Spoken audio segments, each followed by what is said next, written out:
Remember, remember, the 5th of November, the gunpowder treason and plot. I know of no reason why the gunpowder treason should ever be forgot. And today, guys, it's not going to be forgotten, as today, Just me a second. Somewhere deep beneath the streets of London. Shut up. Of old. Shut up. Like I said, guys, today is the 5th, and I did promise everybody that I was going to be doing V for Vendetta and Guy Fawkes, and we've already done Guy Fawkes previously in I think Friday we did that one. So definitely go and check that one out, guys, if you want to see anything about Guy Fawkes and learning a bit more if you're not from England, as it kind of is an English holiday. Well, not a holiday, more so we kind of celebrate it, but we really shouldn't celebrate it. It's a dude that we kind of celebrate it, but we really shouldn't celebrate it. It's a dude that got hung, quartered, and kind of really messed up after he decided to have a plot against the government many, many years ago, back in the Victorian times, if I believe. I can't actually remember what era it was from, but I did make some masks last week. Sorry, no, I didn't last week. It was for Halloween, but I've gone and got myself some fireworks for tonight, as tonight we generally set off a few fireworks and sort of commemorate the time that he almost blew up Parliament. But V for Vendetta is something that's sort of loosely based on it. It's set further in the future from now in a how can I say, sort of like a Hitler is in control of the world, but it's not Hitler. It's a Hitler type person where his regime or die. And obviously V is the one that says, no, you know what? I'm going to blow you up. And throughout the this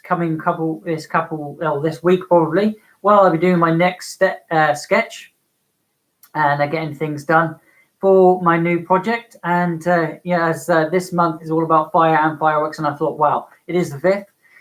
Why shouldn't we have a bit of fireworks or something to do with a bit of fireworks? As always, I've just had my dinner, so I got burps as hell. So bear with me if I swallow quite a bit. I've got my coffee on the go, got my sketchbook ready, but this time I'm not just going to be doing V for Vendetta. I'm going to be trying to do a scene or a whole sort of set of scene where V himself is standing in the middle, and then he's going to be sort of the backdrop is going to be Parliament, which hopefully I'll get right. I've got a few pictures that I've pulled up already up on my screen, ready to sort of take inspiration from. Again, I always copy something in particular if I don't think I can do it like straight freehand. I will do all freehand, and I will do sort of draw it all my own way, in my own style, like I always do. But again, I will be teaching you further generally as I go how to sort of sketch out your person, how to do your backdrop, and to do many other different things. So keep tuned. And this week, instead of the normal comic story, I've got the dude that actually created the comic or graphic novel V for Vendetta, which obviously there is a film about, which I would recommend watching because, oh my god, it's a good film. And if you know anything about the sort of mythos behind Guy Fawkes and tonight's sort of events that's going on, you'll have an idea on what I'm going to be doing. But again, keep tuned. You can listen to that playlist in the background and while I draw, because I have something in the background while I'm drawing, unless it's a live chat doodle like I did last Saturday. Check that one out, guys, because that was again to do with fire, and it was sort of an inspirational thing from Jean Grey. Sort of hair was on fire and flaming eyes. I still haven't finished it. I got to a point on Saturday, and I thought, I'm done for now. I'll come back to a later date, which is probably what I'll do next Saturday. So don't forget to hit that subscribe button and ding the bell for notification so you don't miss out on what's going on. But like I said, we're going to be switching the camera around, moving things around, and getting ready for today's draw. And where it will be tonight, I'll be setting some fireworks off. Unfortunately, I can't stream any of that, as I have to do it all outside, and I can't move any of my equipment outside. And the only thing I've got to sort of portable that's camera is my phone. I will try and sort of take a few pictures for you. So don't forget to come over to Instagram, where I am the same name, different place. As always, my name is Blut084, BLUT 084 Art and Games, here every day on YouTube, occasionally on Mixer, and every day and night over on Instagram. And again, I've got something to do with fireworks over on on Mixer, which I'll be uploading to this channel very, very soon. So don't forget to hit that subscribe button and hit that bell so you know when that's come out. Otherwise, guys, keep watching, keep listening, and watch me draw. I'm going to flip around, so I'll get that playlist going. So I'm going to turn that camera around, get it focused, and get it ready so you can see me draw something that you may like. That's my fridge.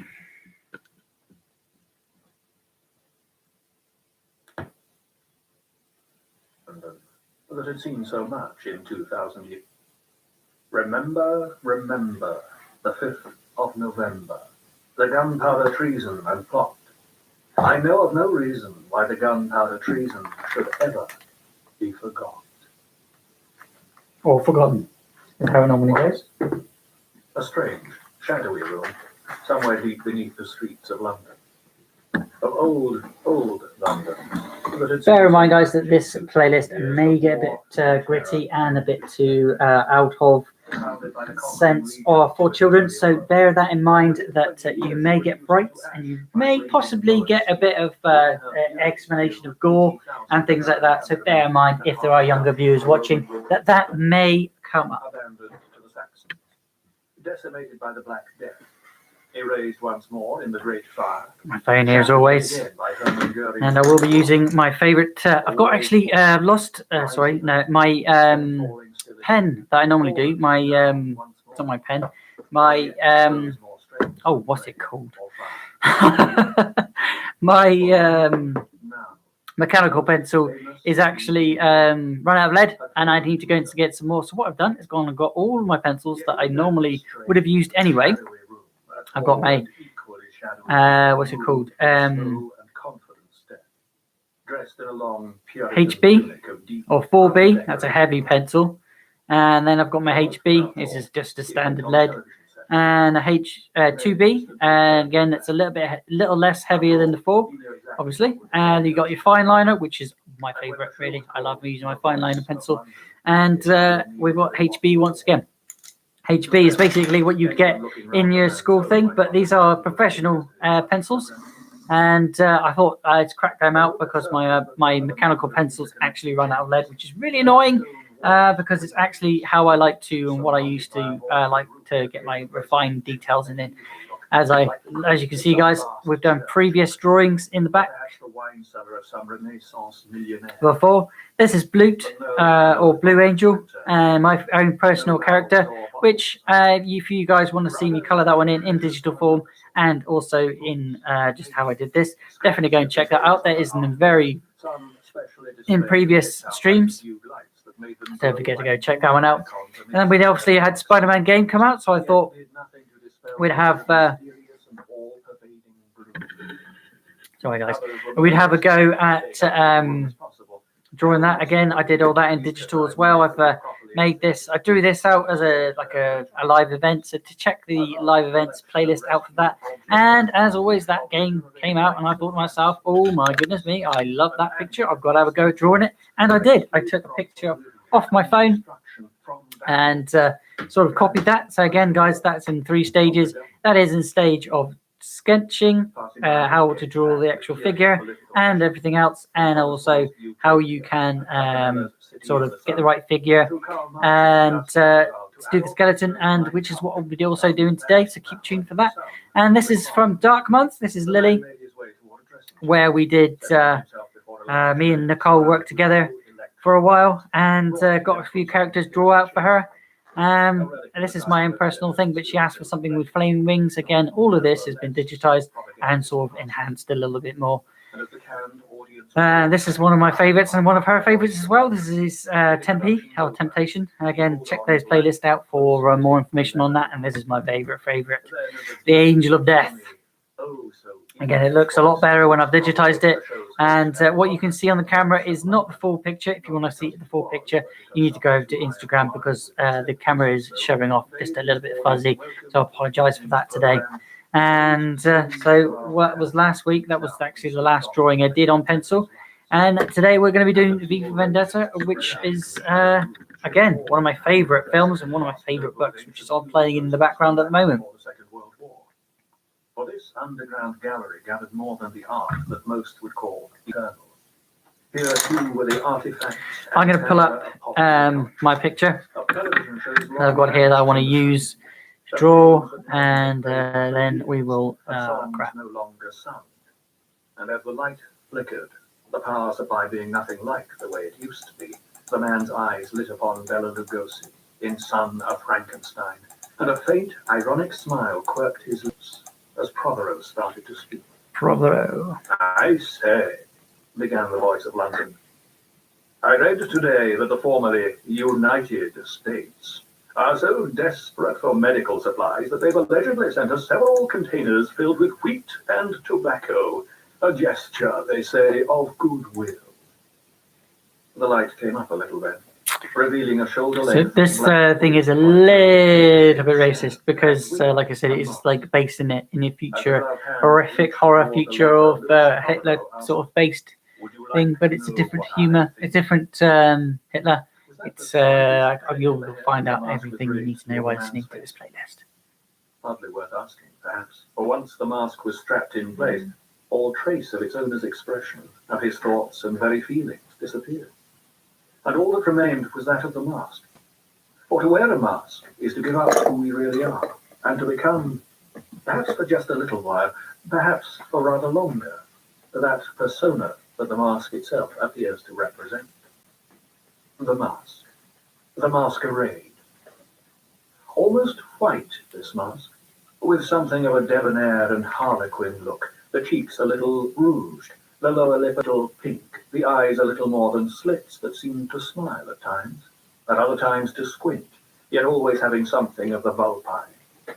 The ebony-painted goatee, the inky black mustachios forever curling upward at the ends, the smile forever fixed, beguiling, bedeviling, a Guy Fawkes mask.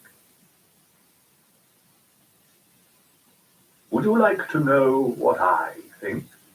Louis Prothero was asking on another television screen, in a room about as high above the ground as the previous one was far below. A far more poorly decorated room, the rent alone consuming too much of the occupant's monthly paycheck to allow for fripperies or frills, in a run-down back street not far from Paddington Station.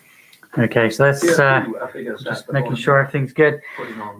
Getting everything ready, and I'm ready. So let's get on going and let's start drawing V. What I might do first is sort of map out the area, what I want, where I want everything to be. So what I'm going to do is get my HB, where has it gone? HB, there we go. HB is actually quite heavy, so I might not use that one. I'm going to use my sketching pencil, which is a fine line. No, it's stupid, but fine line, it just means that the pencil's just a bit shorter and a little bit thinner as well. If you wanted to get on that mouse. That damnable career ladder, this could be the most like I said, we're going to be doing a scene, so let's map out what we want to draw first. The Parliament's at roughly this sort of length.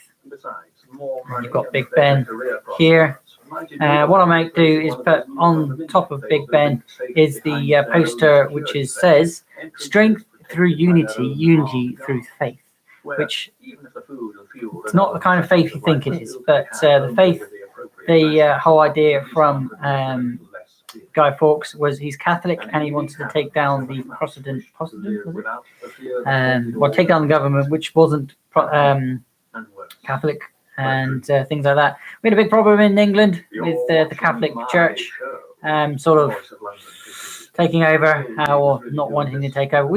I don't care, to be honest with you. I'm not religious in any shape or form. I don't really believe in anything if there is anything out there, or it's hard to know what to believe, so I don't believe anything, if that makes any sense to you. That's enough of religion. I'm not really going to be talking that much about religion today. Again, there's Parliament.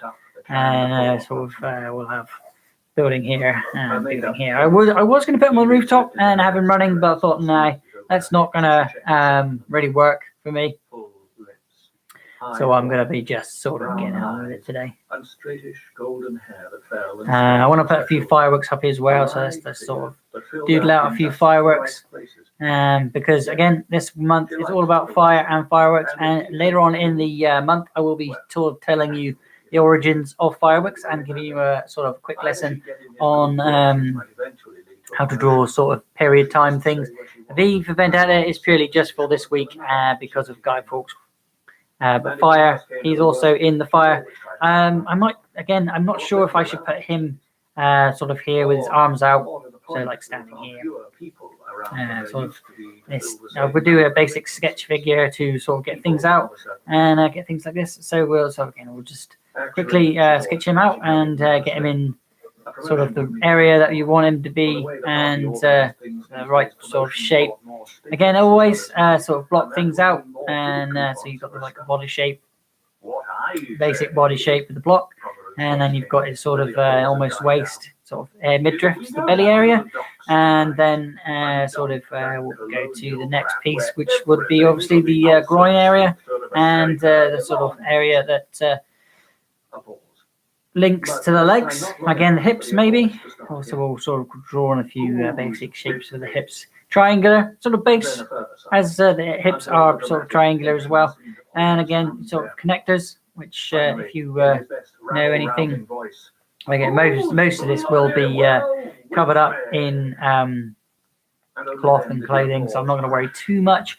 It is going to be having a cloak on him, and again, a cloak sort of thing. We'll put a cloak and carry on like this. So again, with the arms, you do sort of, if you want to sort of keep the area in the neck in sort of shape and area. So again, it's just sketching basic. We're going on basic sketch today. We're not going to go in any great detail. I may get detail done, but I more likely won't today because it's quite a big piece that I'm going to be doing today. And they have done so for more than 10 years now. There we go. So we again, you start with the ball for the shoulder, and you move down, and then again you've got elbow. Sorry, his elbow there and his hand, sort of in the basic shape. Just have a quick think where the actual elbows would actually reach. There's your arms. Obviously, hang down further than your thing, so let's reshape that a little bit more, and then we'll go down, and then we'll put his elbows sort of at this level here between the chest and belly area, generally where the elbows are, and then we've got his hands here. Again, it's all basic sketch, so we're just sort of basically putting in the right shapes and things that work together. So we'll tidy this up a little bit more now. What else could you say? There was a country that had everything, and now, 20 years later, he's what? The world's biggest leper colony. Why? Now the voice gained in confidence. Just sort of basically sketching things out. I'm not going to worry too much about the legs. But again, the same procedure where you go, there's your connection to the hip, and then there's your knee, and you come down a little bit more, and there's his foot. Again, the same thing on the other side. We'll do this, and then we'll go down to the same level as he's going to standing in the same pose, sort of just standing there with his arms out. Again, if you want to put his arms in a different pose, all you got to do is go to the same level and put his arms out like so, which I might do. So his hands are sort of here, and his other hand would be about here. Just let me. Okay, so then we go here again. And his knee, and its foot, and leg. I would tell you which part of the leg it was here, but I don't know. It's the femur. Let me know in the comment section if you know what the actual thing is. I've never taken full lessons. I've sort of everything I do know is all done by what I do know. But that's going to put just so I know where everything's going to be. I'm doing this again, just slightly through and there. No one escapes their past. No one escapes judgment. You think he is not up there? You think he is not watching over this country? How else can you explain it? He tested us, but we came through. Her expression souring by the moment, Evie clipped on her earrings and began brushing out her hair. She knew perfectly well what was coming next, and Prothero delivered exactly what she expected. Probably. The building rant, the reddening face that went with the words, the rising blood pressure, and eventually the shouting. We did what we had to. Islington, Enfield, I was there. I saw it all. Immigrants, Muslims, homosexuals. Again, this touches on a few horrible pieces, so be aware that you may be offended by what's playing in the background. Strength through unity, unity through faith. I am a God-fearing Englishman, and I am goddamned proud of it. And that's quite enough of that, thank you very much, said Evie, twisting round to turn off the television, just as Prothero began to give the goddamn salute. And then she turned back to the mirror to check her appearance one more time. Yes, she did look good, and she knew it, no matter what that nervy little voice in the back of her head might say. But perhaps just one last look in the mirror with the photos tucked all round the frame. Evie is his captor, but also his trainee, as you find out throughout this story. And it was that last one that always brought the same old lump to her throat. And on a night like this, perhaps that wasn't one to linger over. Listen, she said, though whether to herself or to the photos or to the empty air, she really didn't know. He's a very nice man. He makes me laugh. But I'm just going to be honest with him, and if that costs me a job, well, that'll suck. But I've dealt with worse, haven't I? A lot worse. And then her eye lit once again on the picture of Mum and Dad, and she had to look away. And as she did so, her glance took in the clock. It said 1 minute after 11 o'clock. Oh, shit! Exclaimed Evie with sudden desperation, with sudden fear. And with that, she grabbed a small piece of paper with an address scribbled on it from the mirror frame and dashed toward the door, and out into a night more dark than any she had ever known. Underground. Back in that room of shadows and illusions, of literary dreams and cinematic fantasies, the dark-dressed man had by now completed his theatrical attire.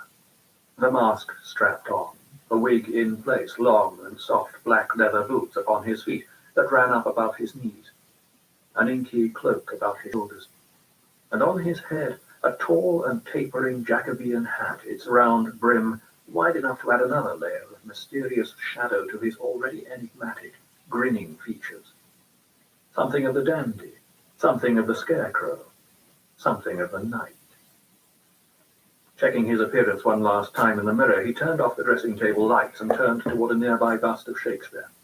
And then, striking a pose, he began to declaim in a rolling, oratorical tone to his audience of solitary stone, nor Mars his sword, nor war's quick fire, shall burn the living record of your memory.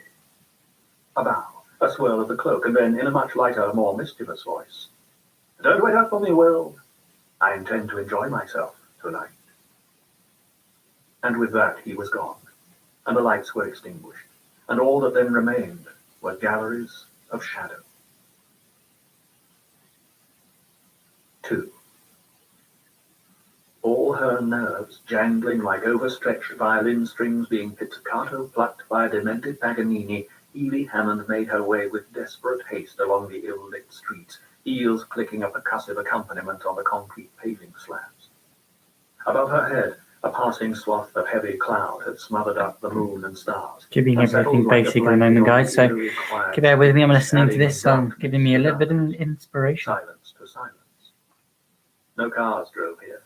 No omnibuses passed their cargoes of late-night revelers long since delivered. There's a hat as well. Not you heard in the picture. I mean, in the playlist. Way, except perhaps the upper echelons of the elite. But who was she to really know anything about what they did?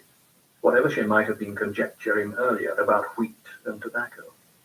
After all, The scandalous stories she heard around the office were probably nothing more than that. Stories. The party was building the New Jerusalem here, not the New Babylon. Though where she was now, heading toward Gooch Street, seemed far from either.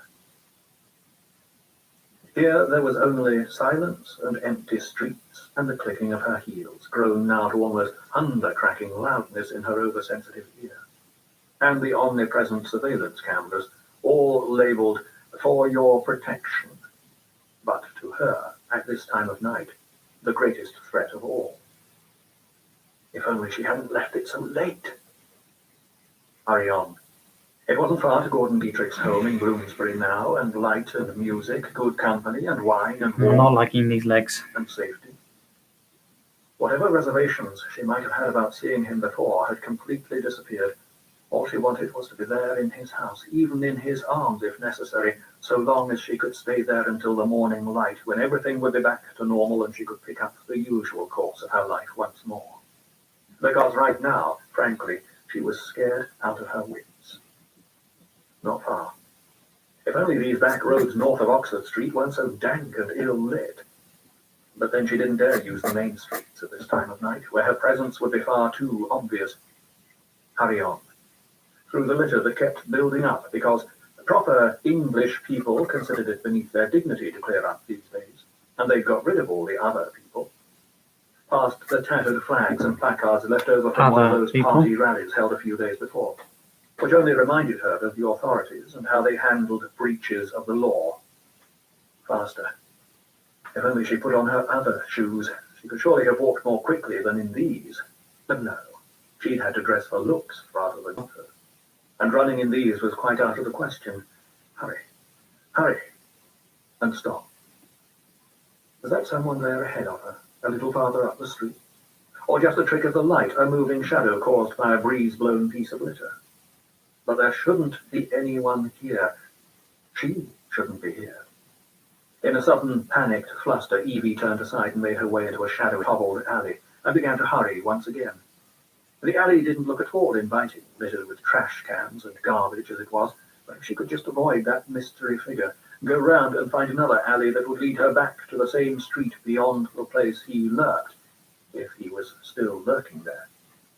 If he wasn't following her. If he wasn't just about to grab her, run. Bad shoes and lack of breath or not, just run and glance back. No one there.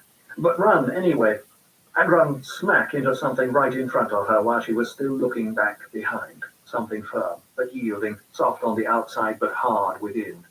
Her head spinning and her body reeling, her eyes lit on a poster pasted on the alley wall in the light of a small lamp. One of those posters that were everywhere, saying the same old thing, strength through unity, unity through faith, with a little angel-winged cross beneath it. The slogan that welded the nation together, kept everyone in line, ensured that no one went astray. And then there were strong arms uniting round her waist, supporting her, stopping her fall. But whether there was anything of faith about the big man in the tweed coat that she'd run into was very much an open question. As for angel wings, definitely not. "Whoa!" he exclaimed in one of those theatrical catchphrase voices. "And excuse me, miss." Regaining her physical equilibrium, though still far too flustered to think straight, Evie stammered out, "I'm sorry, I didn't see you." "In a hurry, are we?" the man said, in an exaggeratedly calming voice, though his attempt at an avuncular smile somehow kept slipping to a smirk. Evie tried to step back, but his big hands were still there on her waist, and she knew exactly why he wasn't taking them away. Big, powerful hands to go with a muscular, big-boned body and a hardened, worldly face. A smugly evil glint lit up the man's otherwise cold and brooding eyes. Eyes that said, "My lucky night here, caught myself a babe." "Oh, it was just—" The man in the tweed coat interrupted, and now his voice was flat and cold. A statement, not to be argued with. "After curfew, you know." "My uncle," said Evie, trying desperately to think of some sort of explanation as the alley seemed to grow darker and more threatening around her with every passing second. "He's very sick." "Oh, a sick uncle, is it?" Tweedcoat grinned. almost as if he hadn't heard that one before, releasing her waist now and running a lock of her long blonde hair through his calloused fingers as he turned to address a newcomer emerging from the shadows. "What do you think of that, Willie?" "Load of bullocks is what I think," said Willie, coming up behind her. Another powerful man, and no more pleasant looking than his companion. Worse, in fact, for this one had an unpleasant scar across his forehead that even a flopping lock of hair did nothing to disguise. All the alarms were going off in Evie's head by now. Two bulky, threatening men, a gloomy back alley, no one anywhere nearby to appeal to, or even to hear her screams. Trouble. Big trouble. She glanced round, looking for a way out, tried to step back, but she was between the two of them now, and the alley was narrow enough for them to easily block her escape. Slowly she started to slip a hand into her pocket, hoping they wouldn't notice. "I made a mistake," she said, a little calmer now, and determined to try to talk her way out of this, if she possibly could, before she had to try something more desperate. "I shouldn't be out after curfew. I know that. But my uncle—" "Well, maybe you could take care of us before getting back to your uncle," said Tweedcoat, grinning wolfishly, all pretense disappearing now. "See, my friend here, he's kind of sick." An evil laugh. "Ain't you, Willie?" "Oh, yeah," sniggered Willie, reaching out to grab her free hand roughly. "Real sick. Bad case of the blues it is. Here, you can feel 'em." With that, he thrust his crotch forward and tried to press her hand between his legs, hardly able to suppress his mirth. But with a sudden panic strength, Evie managed to pull away, and with her other hand she pulled out the canister of pepper spray she'd had concealed in her pocket all this time. "Don't touch me," she grated, as coldly and as threateningly as she could, brandishing the spray in front of her, backing up against the alley wall. "Oh, look at that, Willie," guffared Tweedcoat, hardly impressed by her show of determination. "Kitty's got claws." A gap-toothed smile broke out on Willie's lips as he sidled up beside his companion to face her. "She just threatened us," he remarked heartedly. Somehow, then, he seemed to Evie as evil and villainous a bastard as she'd ever seen. As bad, or worse, than the ones who'd come in the night. That terrible night, so many years ago. "That she did," Tweedcoat smirked back at him. "That she did. That's a Class G offence, ain't it?" "You know what that means?" he asked, turning back toward Evie and suddenly pulling out a badge. "It means that we get to exercise our own judicial discretion." "And you get to swallow it," concluded Willie, chuckling lewdly. "Oh, God, your fingermen," said Evie, final realization suddenly dawning. The same ones. "She's getting the picture," Tweedcoat winked at Willie. "Oh, no, please," Evie began desperately, fear making her knees suddenly weak. "I didn't know. I'm sorry." "Not yet, you're not," Willie told her with a cold laugh and a glint in his eye of pure sadistic lust. "But you will be," said Tweedcoat casually, even though he seemed suddenly uninterested in making any attempt to restrain her, as she started to slide along the wall, hoping to make a last break for the end of the alley. "If you're not the sorriest piece of arse in all of London by the time the sun comes up, you'll certainly be the sorest." And still he stood there, doing nothing except turning knowingly toward Willie as they spread themselves across the alley, blocking off one direction completely. And as they glanced around for another exchange of winks, Evie was off and running the other way, terrified, desperate, unseeing once again, and running straight into a third finger man, whom the other two had obviously been aware of all the time, coming up behind her. This one even bigger than his companions, like running into a brick shithouse, as Gordon Dietrich would say in one of his cruder moments. The impact knocked all the breath out of her, and after that it was the work of an instant for the man to twist her arm painfully up behind her back, forcing her to drop the pepper spray. It clattered on the cobbles with a small, tinny, clicking noise that, to Evie, seemed somehow to signal the end of the world. Or of hers, anyway. "Oh, God, no!" shrieked Evie, now in a complete panic, with her last defense gone and pain shooting through all the joints of her arm, from shoulder through elbow to wrist. "Please don't do this," she began to beg desperately, terror making her nauseous. "I'll go home. I won't do it again, I swear. Please." "What do you think, fellas?"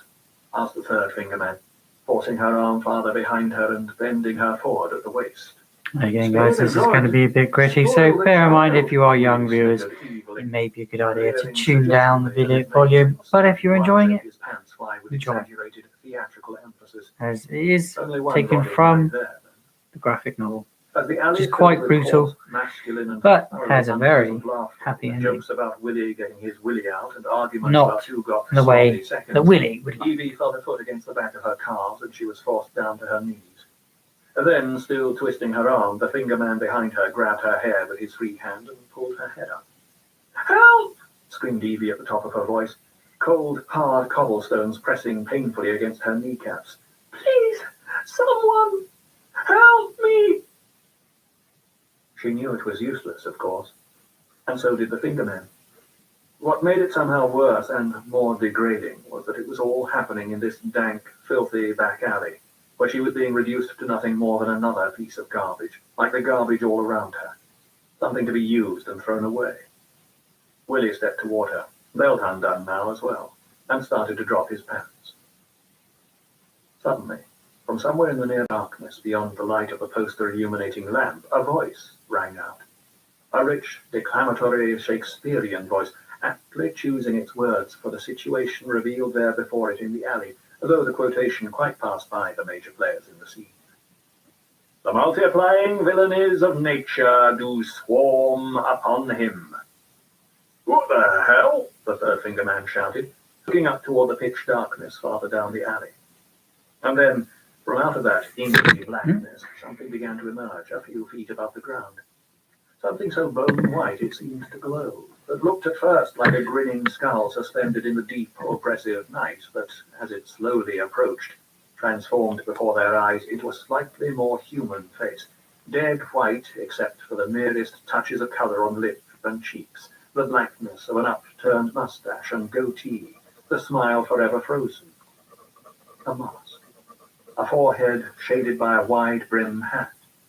"We're fingermen, pal!" Tweedcoat yelled fiercely, though he was well enough aware that he was shouting in the dark, trying to drive off this unnerving spectre by the power of words alone. "Bugger off!" added Willie, eyes fixed on the mask, hands starting to drop toward the pants around his ankles, all thoughts of sexual gratification suddenly wilted in the face of sudden threat. It might be just a passing lunatic. God knew, the world being the way it was, there were still enough of them about, in spite of the efforts to have them all locked up or shot. Or it might be real and present danger. Might be both. Whatever or whoever it was, it needed dealing with right now. The girl could be left until later. But somehow a sudden rush of fear prevented his fingers from getting a proper grip on his clothing. "Disdaining fortune with his brandished steel," the voice came once again, the mask now approaching more swiftly, "which smoked with bloody execution." A gap appearing suddenly in the cloud. A shaft of moonlight then shone down into the noisome alley, glinted on the damp and greasy granite cobblestones, the rusting garbage cans and tattered boxes, picked out the black-clad, swirl-cloaked figure that wore the mask, and flashed alarmingly from the lengthy steel blade he held so firmly in a dark-gloved hand. "He's got a knife!" shouted the third and biggest fingerman, suddenly producing a heavy police baton from inside his coat. That cry at least freed Willie from his paralysis, but all he could do was trip and fall, the pants still tangled round his ankles. And before he could even get to his knees again, it was all over. Not quite sure what was happening, Evie could only watch the ensuing destruction in a state of terror that rapidly... I'm not happy with that picture. I'm just going to take a quick break, send out another Instagram post whilst you listen. Was using fist or foot, punches or kicks, though there was no question at all about the long and deadly knife. Everything became a whirlwind blur of violence she could hardly see, and which she understood still less. With lightning speed, the masked man was there among his opponents, cloak streaming behind him, knife in one hand, the other bunched into a hammer-like fist. That fist seemed to Evie to catch the baton-wielding fingerman in the gut with enormous power and sent him hurtling backward to crash against the wall, his head snapping back to crack loudly on the brick. The baton slipped from his fingers. He slid slowly down the wall and collapsed into an unconscious heap, perhaps even terminally unconscious. Somehow he seemed to be bleeding too, but she'd seen nothing of the cause. Could anyone wield a knife too quickly for the eye to see? By then, Tweedcoat had managed to pull out his pistol and cock it, but before the hammer could fall, a thrown knife flashed swiftly through the moonlight, took him in the shoulder, and sent him spinning away, reeling for balance as the gun discharged wildly. Before he could get off another shot, he too was lacking consciousness completely, and the knife was snugly back there in the belt sheath, from which, mere moments earlier, it had been drawn. Was he still alive? Evie had no idea at all. And that just left Willie still struggling with his pants in an animal panic and desperately trying to get to his feet. Not so he could fight, so he could run for his life. He'd only just managed to get to his knees when a big black shadow loomed over him like the finally closing lid of a heavy funeral casket. "Jesus Christ!" yelled Willie, and if he had any inkling that he was kneeling there before his enemy in much the same position as Evie had done before him a few seconds previously, the irony was completely lost on him. "Mercy! Please, mercy!" "We are oft to blame in this," the masked and caped figure remarked contemplatively, and only then did Willie notice his companion's long and heavy baton was nestling in the man's black gloved hand, was slapping threateningly in the other palm. "'Tis too much proved that with devotion's visage and pious action we do sugar o'er the devil himself." "What does that mean?" whimpered Willie uncomprehendingly, looking up in wide-eyed terror for the expressionless mask above him. But no, as he looked again, he realized that the features weren't at all expressionless, unmoving as they were. As the moonlight improved a little more, the smile became more obvious, and plainly for Willie, it was not a pleasant smile. "Spare the rod," the newcomer patiently explained, and then the baton slapped down with a wet, sickening crunch. After that, Willie couldn't get up. All this time, of course, Evie Hammond had sprawled there on the alley floor, watching without understanding anything of this at all, not knowing how or why someone had suddenly appeared and dealt with 3 hulking fingermen who were threatening her with a traditional fate worse than death, possibly to be followed by death itself, not knowing how he could have dealt with the brutes at all, let alone so swiftly and so violently that she'd hardly had time to take in what he'd done. She'd seen her share of violence, of course. Everyone had in times like these, but nothing like that. And usually it had been handed out by the agents of the finger, not to them. Worse, she had no idea what the newcomer was intending to do next. As the masked man turned toward her, almost as if he were noticing her for the first time, she hurriedly scrambled across the cobbles, picked up the pepper spray that she'd been forced to drop earlier, and held it up defensively before her as she waited for him to make the next move. Even as she did so, she couldn't help thinking about how useless it had been to her earlier. Thought, in turn, that it would probably be even more useless now. "I assure you that I mean you no harm," he said calmly, almost gently, with just the merest trace of a bow. And if there seemed to be a genuine concern for her in his voice, Evie still wasn't quite convinced. Who are you?" she asked nervously, pepper spray still raised, even though she knew after what she'd just seen that he could almost certainly take it away from her as easily as candy from a child. "Who?" he queried in an almost puzzled tone. Favorite bit of the film. "Who is but a form following the function of what? Favorite bit of And the story, what really. I am is a man in a mask." "I can see that," Evie Does it correctly. although she still felt just as confused as ever. "Of course you can," he told her patiently. "I'm not questioning your powers of observation. I'm merely remarking upon the paradox of asking a masked man who he is." "Oh," said Evie hesitantly. "Oh, right." "But on this most auspicious of nights," he continued, now becoming increasingly grandiloquent, "permit me then, in lieu of the more commonplace sobriquet, to suggest the character of this dramatis persona." A grand and extravagantly theatrical gesture followed, taking in somehow the whole of himself, from crown of hat to sole of booty foot, and at the same time also managing to separate out his black-clad form from the darkness of his surroundings. Voila! The slightest pause, perfectly timed for maximum effect, and then, in view, a humble vaudevillian veteran cast vicariously as both victim and villain by the vicissitudes of fate. Evie simply stared and forgot to hold the pepper spray quite as high as previously, and, as if taking her silence as willing agreement to his carrying on, he raised one hand to indicate his mask. This visage, no mere veneer of vanity, is a vestige of the vox populi now vacant, vanished. A vital voice, once venerated, now vilified. However, this valorous visitation of a bygone vexation now stands vivified, and has vowed to vanquish these venal and virulent vermin vanguarding vice and vouchsafing the violent, vicious, and voracious violation of volition. He paused for effect then, and Evie felt her jaw dropping. But perhaps that was the effect he was after. And anyway, before she could say anything, let alone ask him what the hell he was talking about, he was off again. The only verdict is vengeance, he declared. A vendetta, held as votive, not in vain, for the value and veracity of such shall one day vindicate the vigilant and virtuous. Yet verily this vichyssoise of verbiage veers most verbose.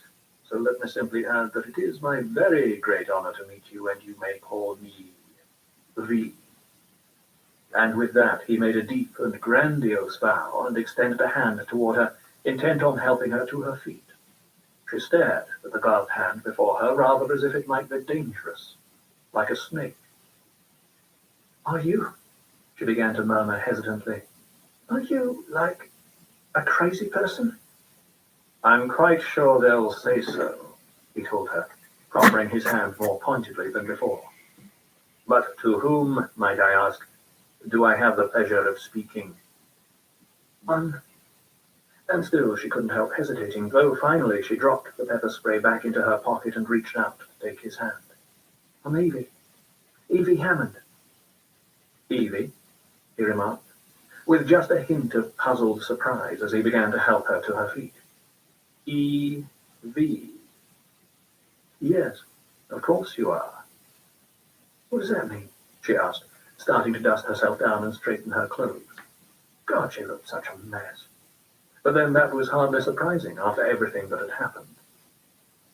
"It means," a thoughtful tone now in his voice, "that I, like God, do not play with dice and do not believe in coincidence. Are you hurt?"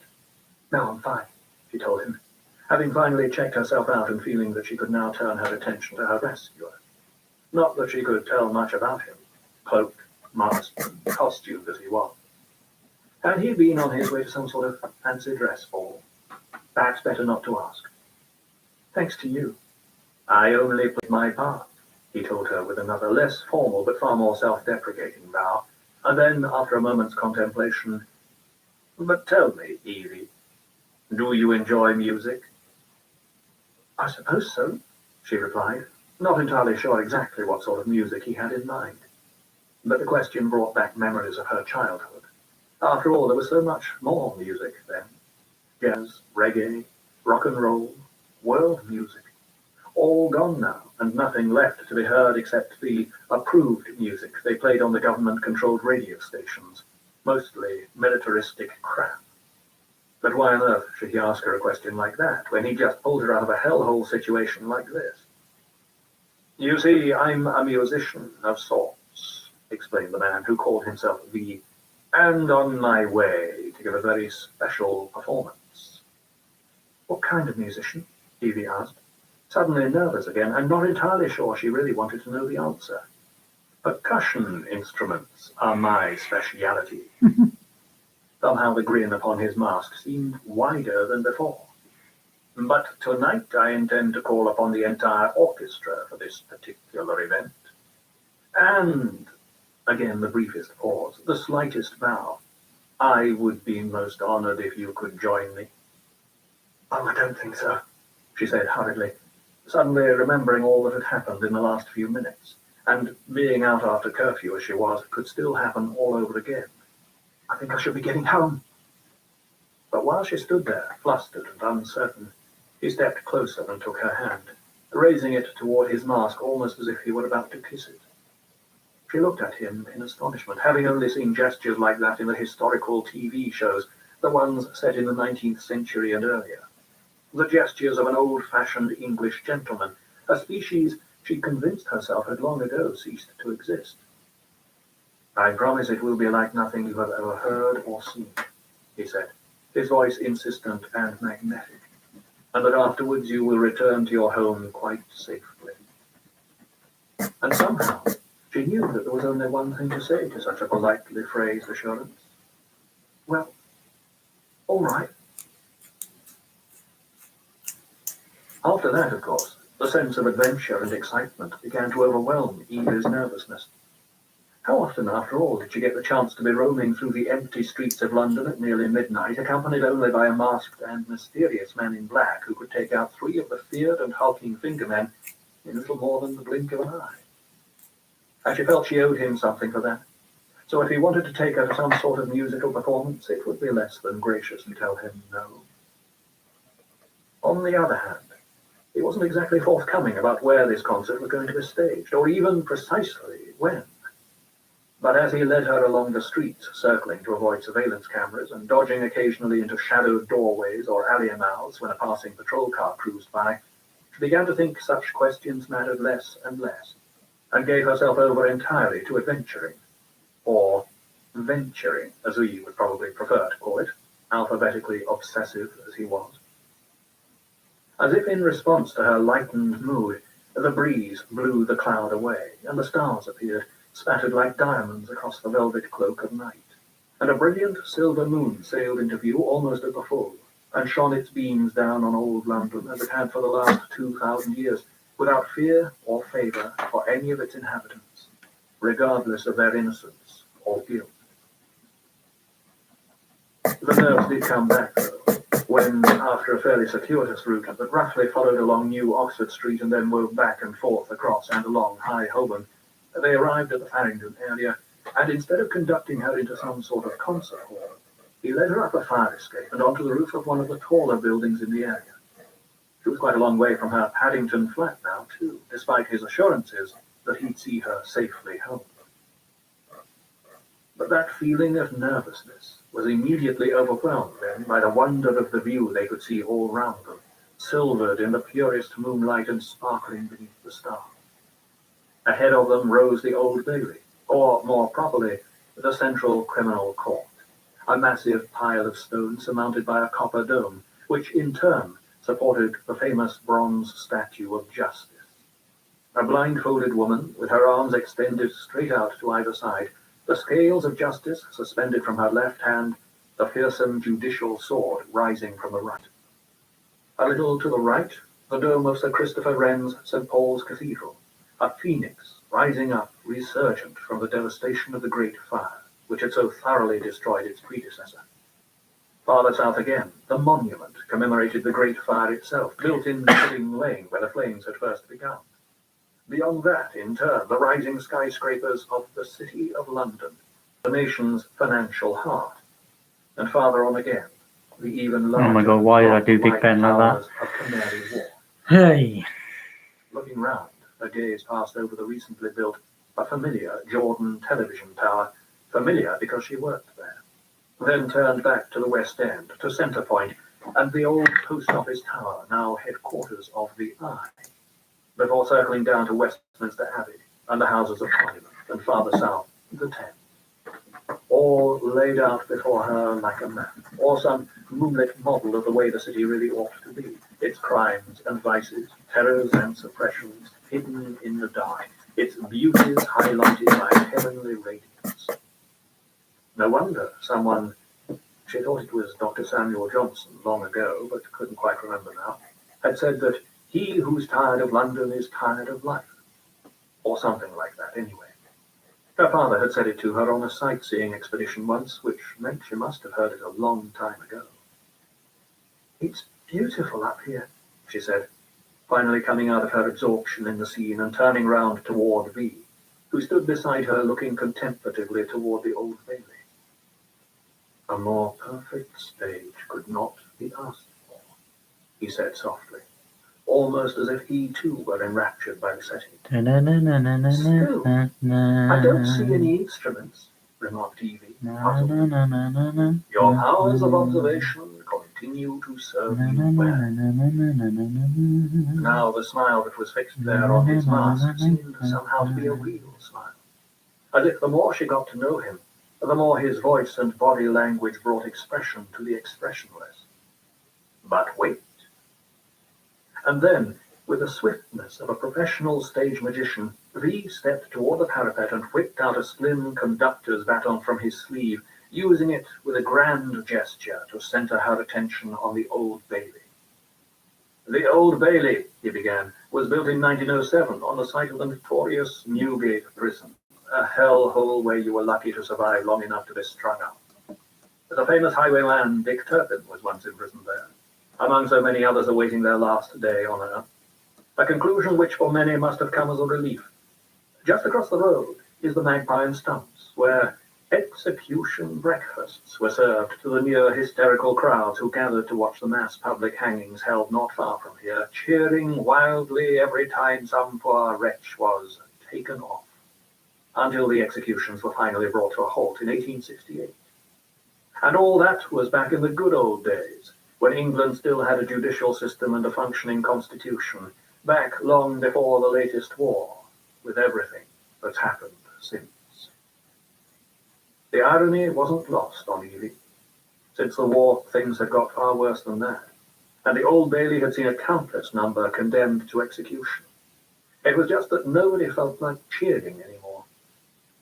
Finally, returning to the subject of the evening's entertainment, he continued, "It is to Madam Justice that I dedicate this concerto, in honor of the holiday she seems to have taken from these parts, and in recognition of the impostor that stands there in her stead." Looking again at the statue, Evie couldn't help thinking how things had changed. Though both remained in Justice's hands, these days it was all sword and no scale.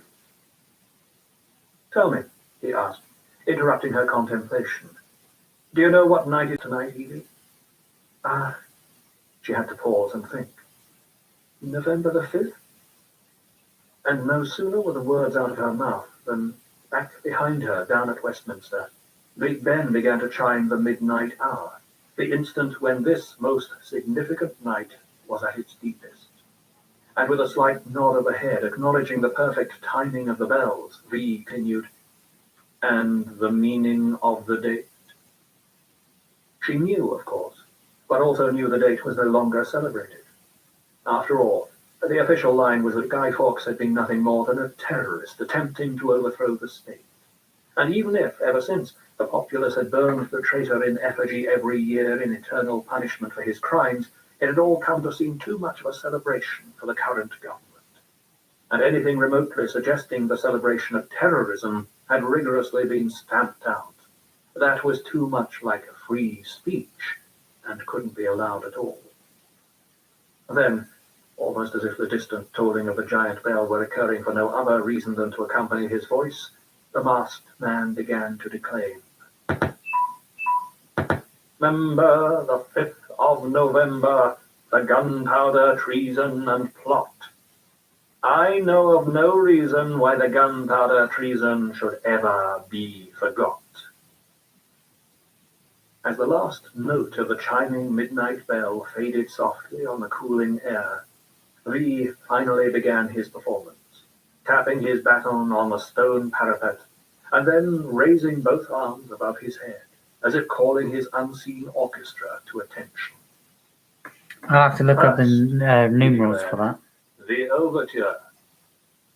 And then his arms began to move, slowly and gently at first, as if he were trying to coax music from silence. There was nothing to be heard, though, and Evie began to wonder if he really was crazy, and the music only existed in his head, or if all his performance would be nothing more than mime. Somehow, what he was doing reminded her of an old Bugs Bunny cartoon she'd seen as a child, before everything American was banned. "Listen carefully," he said then, his soft voice reclaiming her attention. "Do you hear it?" Puzzled now, for there was obviously more to this than first appeared, Evie tilted her head and listened, while all the time she kept watching V's baton, moving, summoning. "I hear it," she said suddenly, a childlike wonder in her voice. This, after all, was magic, and perhaps it was less a conductor's baton he held than a conjurer's wand, although even then she wasn't quite sure whether she might just be imagining it after all. But no, it was definitely there. The soft strings of the opening bars of Peter Tchaikovsky's 1812 Overture, rising slowly like a thin white mist emerging from the darkness of the London streets and alleys. And the music swelled up louder and picked up its well-known theme, dashing forward, looking down, trying to locate its source. Finally, she also tracked it down to a nearby loudspeaker, one of the myriad now strung across London and all the other cities of the country that filled the days with announcements and propaganda and control orders. But now, it wasn't just one speaker. It was all of them. Right across London, Tchaikovsky's musical portrait of Moscow's heroic resistance to the invading Napoleonic hordes sang out, growing louder all the time, and interwoven with the theme, although the composer had intended them to represent nothing more nor less than the enemy, were extracts from the Marseillaise, a paean to the now forgotten values of liberty, equality, and fraternity. That revolutionary call to arms, "Aux armes, mes enfants." And across the city, children woke and, startled, asked their mothers what it meant, while people spilled out into the moonlit streets to listen, curfew quite forgotten. For this was loud enough now to wake the entire city, loud enough perhaps to wake the dead, for were not most of the city's population now dead indeed to so many things that mattered? Liberty, equality, fraternity. And in the offices of the security services and police, and even there in Downing Street, all hell was breaking loose. "How did you do that?" Evie asked, a smile of astonishment all across her face. "Wait," said V, still conducting, his gestures growing more frenzied and extravagant still. "Here comes the crescendo."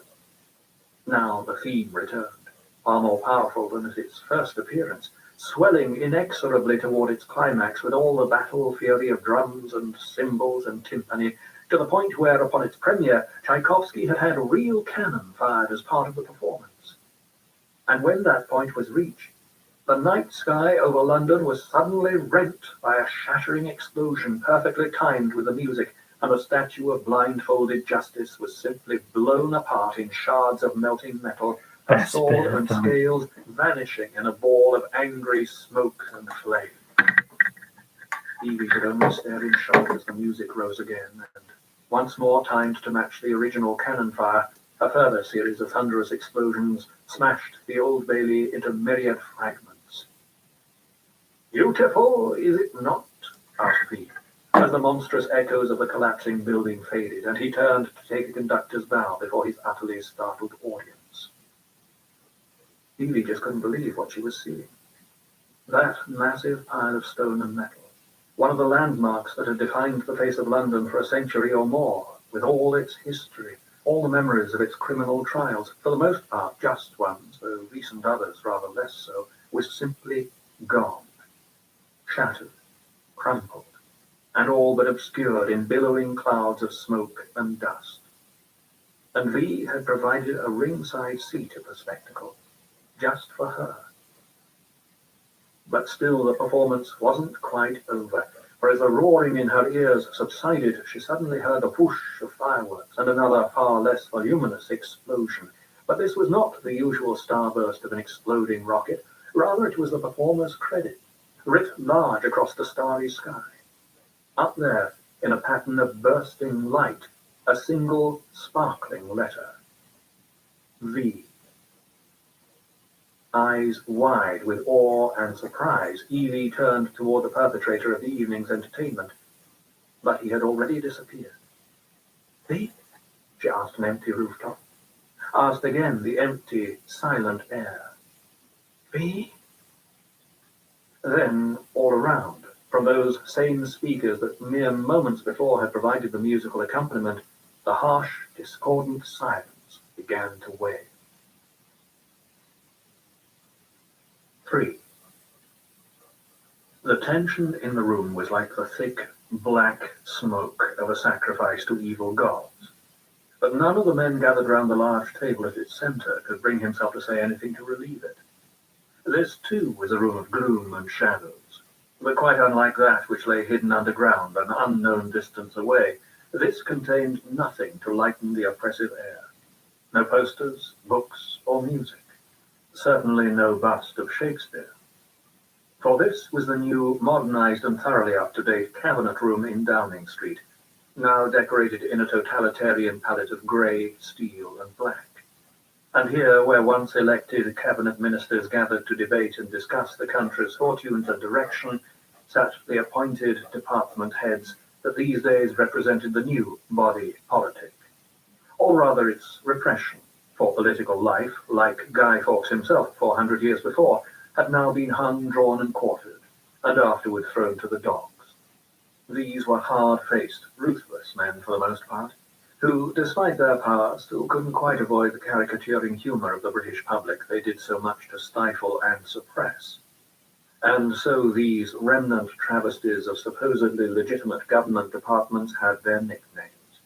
The security services, the finger; visual surveillance, the eye; audio surveillance, the ear; criminal detection, the nose; propaganda, the mouth.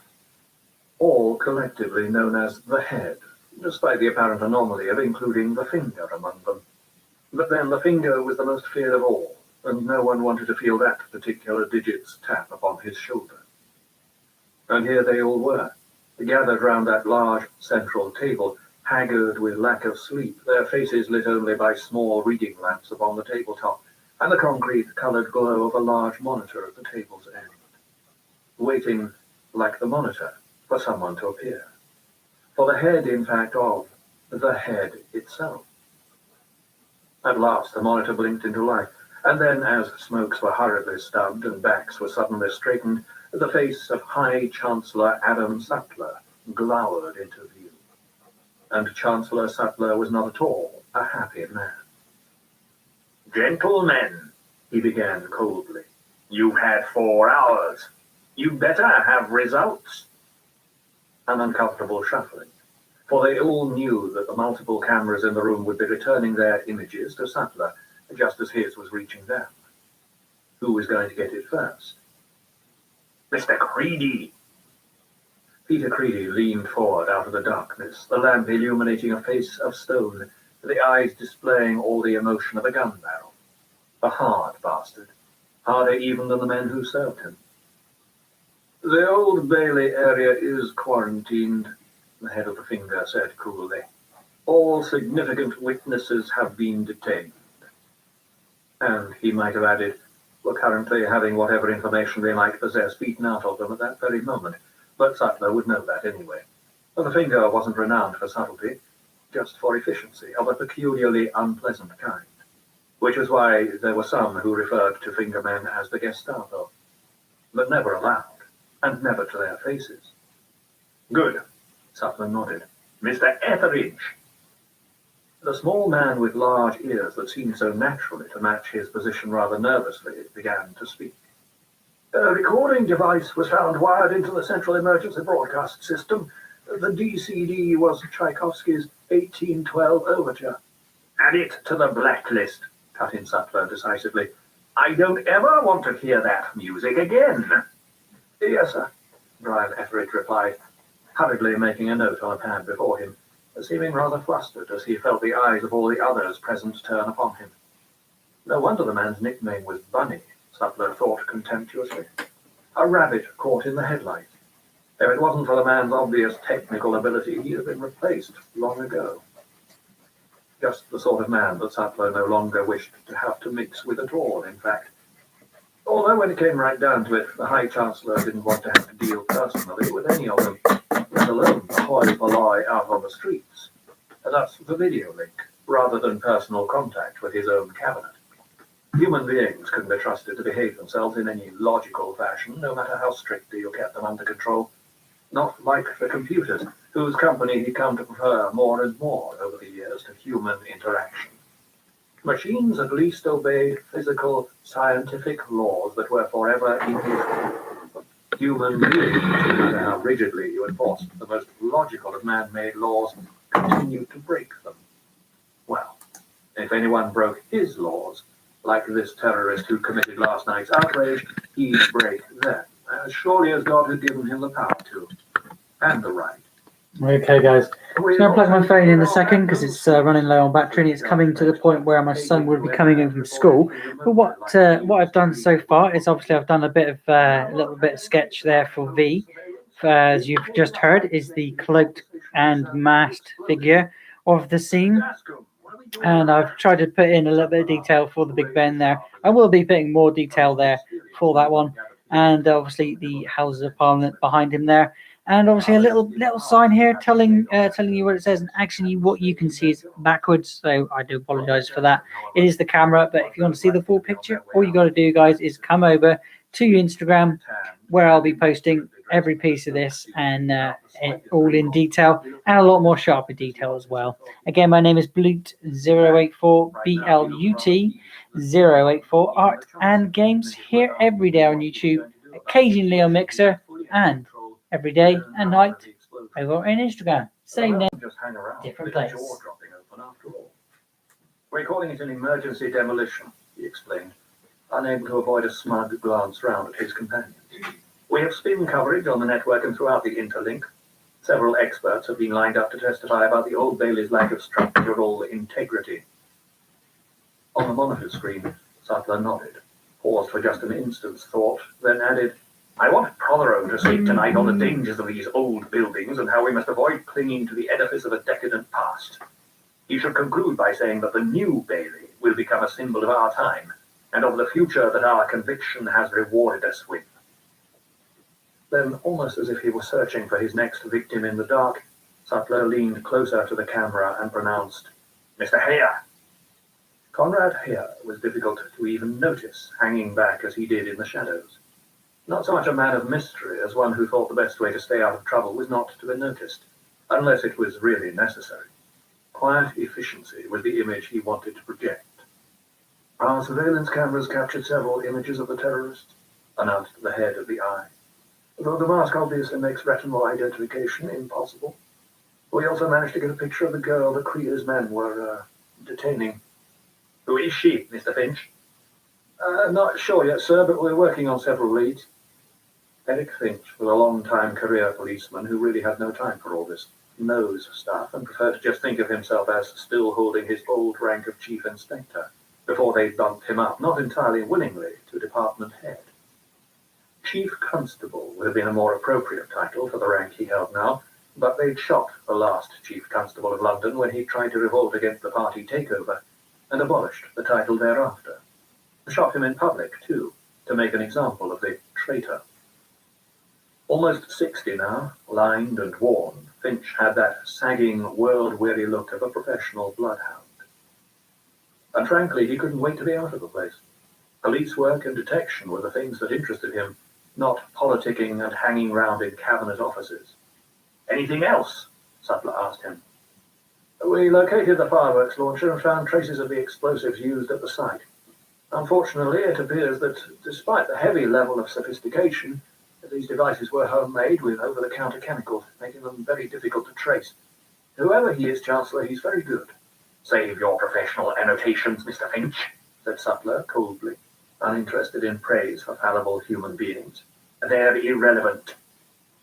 Finch bit back an oath and filed away several expletive-laden thoughts for later conversation about the iron-hearted, inhuman bastard he had to answer to. Right, okay, so I'm back again. Run out of drink, but that doesn't matter. I'm going to be ending in another half an hour on the end of the sketch. Give me a second, a moment, Obviously satisfied second or that by two. now he'd heard all the relevant reports. Hopefully you are enjoying the playlist in the background, and if you didn't join me at the very beginning, don't forget you can rewind and hear the very beginning, because I must admit you must listen to this story. It is an absolute brilliant story. V for Vendetta. If you've ever seen the film, or listening to the actual author of the graphic novel / book read it now. Again, this is just a basic sketch. Got a bit of Parliament in there, Big Ben, and sort of basic sketch for Parliament there behind, and a basic sketch for V, the hero of the tale. As always, the Chancellor's concluding words. England prevails. And with varying degrees of enthusiasm and belief, those around the table chorused back the same response. England prevails. And indeed, England prevailed nowhere more so than at the Jordan Television Tower, the veritable mouthpiece of the government's information service, and one that Roger Dascombe regarded very much as his own private domain. Sitting there in the control booth an hour after his return from Downing Street, he couldn't help but experience a feeling of smug satisfaction. All the other head men, such as Finch and Creedy, were jumping through hoops right now, and here he was, with everything perfectly under control. An operation Where to go from here? Slide through any crisis and still I'm going to be putting a few fireworks effects in the when I digitize this. I will be inking this as well, guys. I'm sort of looking where I can put detail in and other things. The sign you're seeing here, unfortunately, is showing backwards, but it says strength through unity, unity through faith. That is a big thing of the part of the story. Obviously, don't believe in it, and means actually a lot. Doesn't mean what you think it means. Absolute perfection, young, gorgeous, and, as everyone just knew, completely trustworthy. And no, they weren't at it. Off screen, they I need a ruler. I need something straight. I haven't got a ruler myself. My son stole it. They take it to school, so I can't blame him for that. So I'm going to try and maybe use one of my other pencils here. A straight line for these. As I'm going to get the picture of Parliament up once again. Bear with me with the wires. I actually got pictures in the background on my TV here. Oh, they don't actually go that far. So if I was to do a little bit here. Dascombe's senior assistant, Patricia, no surnames behind the camera either. Everyone was part of Roger's family here, except perhaps for Gordon Dietrich, glanced away from the monitors and whispered, trying to get a nice straight line here. You think people will buy this? Why not? Dascombe smirked. This is the British television network, and BTN's job is to report the news, not fabricate it. That's the government's job. Back out on the sofa, June had picked up Dick's line with effortless ease and now continued. As though the demolition had been planned for some time, the music and the fireworks were, according to the crew chief, definitely not on the schedule. Then, with perfect simultaneity, the perfectly pitched chuckle from the duo. All is well with the world, it said. It was just a tiny joke by an over-enthusiastic crew member that got a little out of hand. Trust us. And after a few seconds for the message to sink in, there was Dick. We'll be right back. Do you believe that bloody load of bollocks? Asked Evie's friend Vicky as they sat together in the room where they worked, farther down the corridor on the same floor of Jordan Tower, a pair of young PAs intent on working their way a lot higher up. And if there was an odd little smile round Evie's lips as she sifted through the schedules and the mass of daily paperwork, then Vicky was too busy looking up at the monitor in the corner of the room to notice.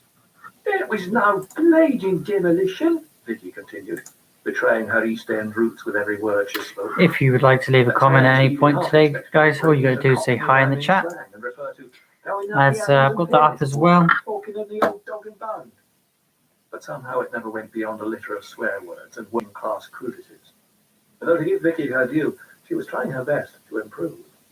I saw it, added Vicky. The whole thing. Everyone in my flat did. Did you see it? No, said Evie, suddenly just the slightest touch nervous. She didn't need anyone asking her about the previous evening, even Vicky. But something had to be said.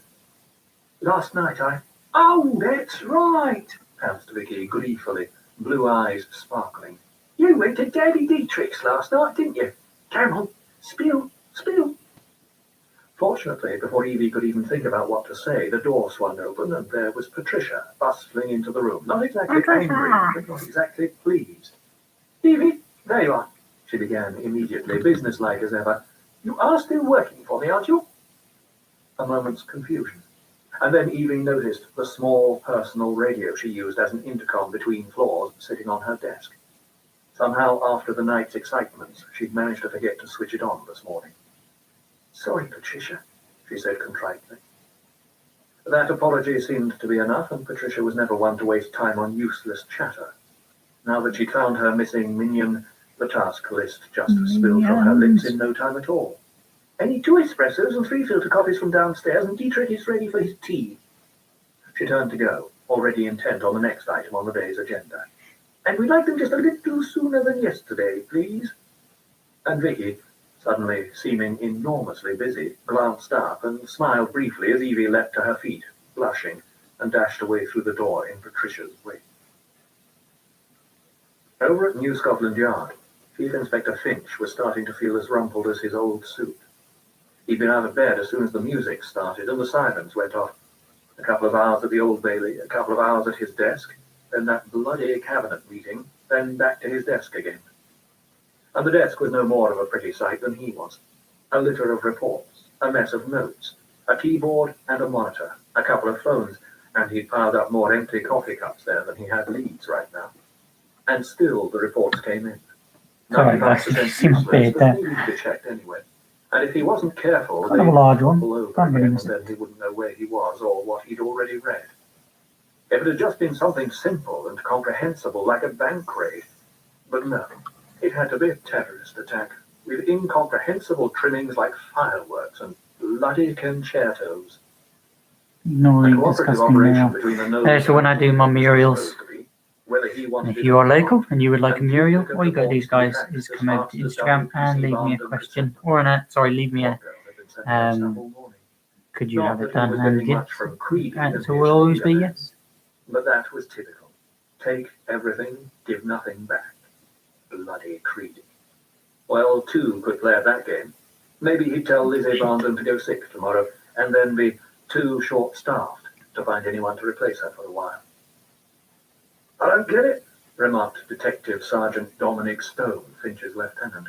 DSDS, as he was usually known to the yard's canteen staff, whom he somehow charmed into giving him all the prime cuts and extra helpings. The younger man looked up in puzzlement from a desk that was far more organized than his boss's. Almost clean, Finch thought disgustedly, but he'd grow out of that. At least he hoped he would. Not like the last DS he'd had, who'd had half his head blown off in that Scottish Nationalist Army terror attack a couple of years ago. Finch liked Dominic Stone for his personality as well as his efficiency, and always thought of him as Dominic, rather than Sergeant Stone. Probably liked him a bit too much. After all, Finch's son, Peter, hadn't died along with his mother back in the Troubles at the time of the Reclamation. He'd be... Well, thinking about that didn't help him get on with the job. Why does he wear a Guy Fawkes mask and then blow up the Old Bailey? Dominic continued. Didn't Fawkes try to blow up Parliament? It's not too late, Finch told him wearily. Maybe he's just getting started. He almost added, let's not go there. But before the words could reach his lips, the phone rang on Dominic's desk. Finch looked up at him as he took the call. Young, handsome, well-groomed, smart, and eager. He'd grow out of all of those things if he stayed in this business long enough. The hair would be the first to go, falling out with worry while trying to solve just this sort of case. For a moment, Finch wondered if he was looking at himself when he was young, but then decided it was just stupid, wasting time thinking about things like that. Instead, he turned his attention back to the photo of the terrorist that one of the CCTV cameras had picked up the previous night. And who, or what, was he looking at here? The mask, the grin, the whole bloody pantomime outfit. A joke or a nightmare? The train of thought was suddenly interrupted as Dominic slammed down the phone and leapt to his feet excitedly. A lead on the go!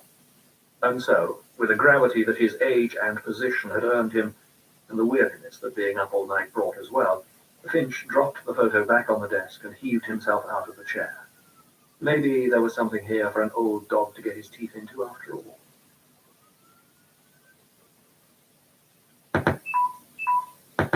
Apologise for the beeper. That's my the one she was supposed to have met. Tablet running out of battery.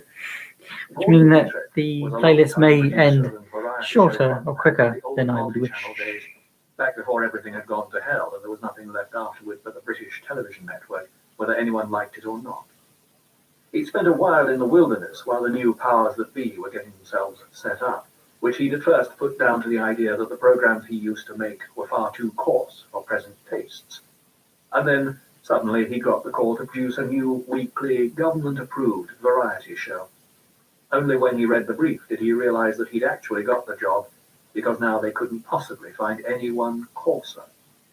Even so, there were limits. But as long as he provided enough cheap laughs and syrupy pap to keep the mindless masses entertained, well, it was a living. Frankly, it was a damn good living. And living was what a lot of the media people he used to know just weren't doing anymore. And the ones who used to flounce into the office every morning and call everybody darling and sweetie. Not since the Reclamation.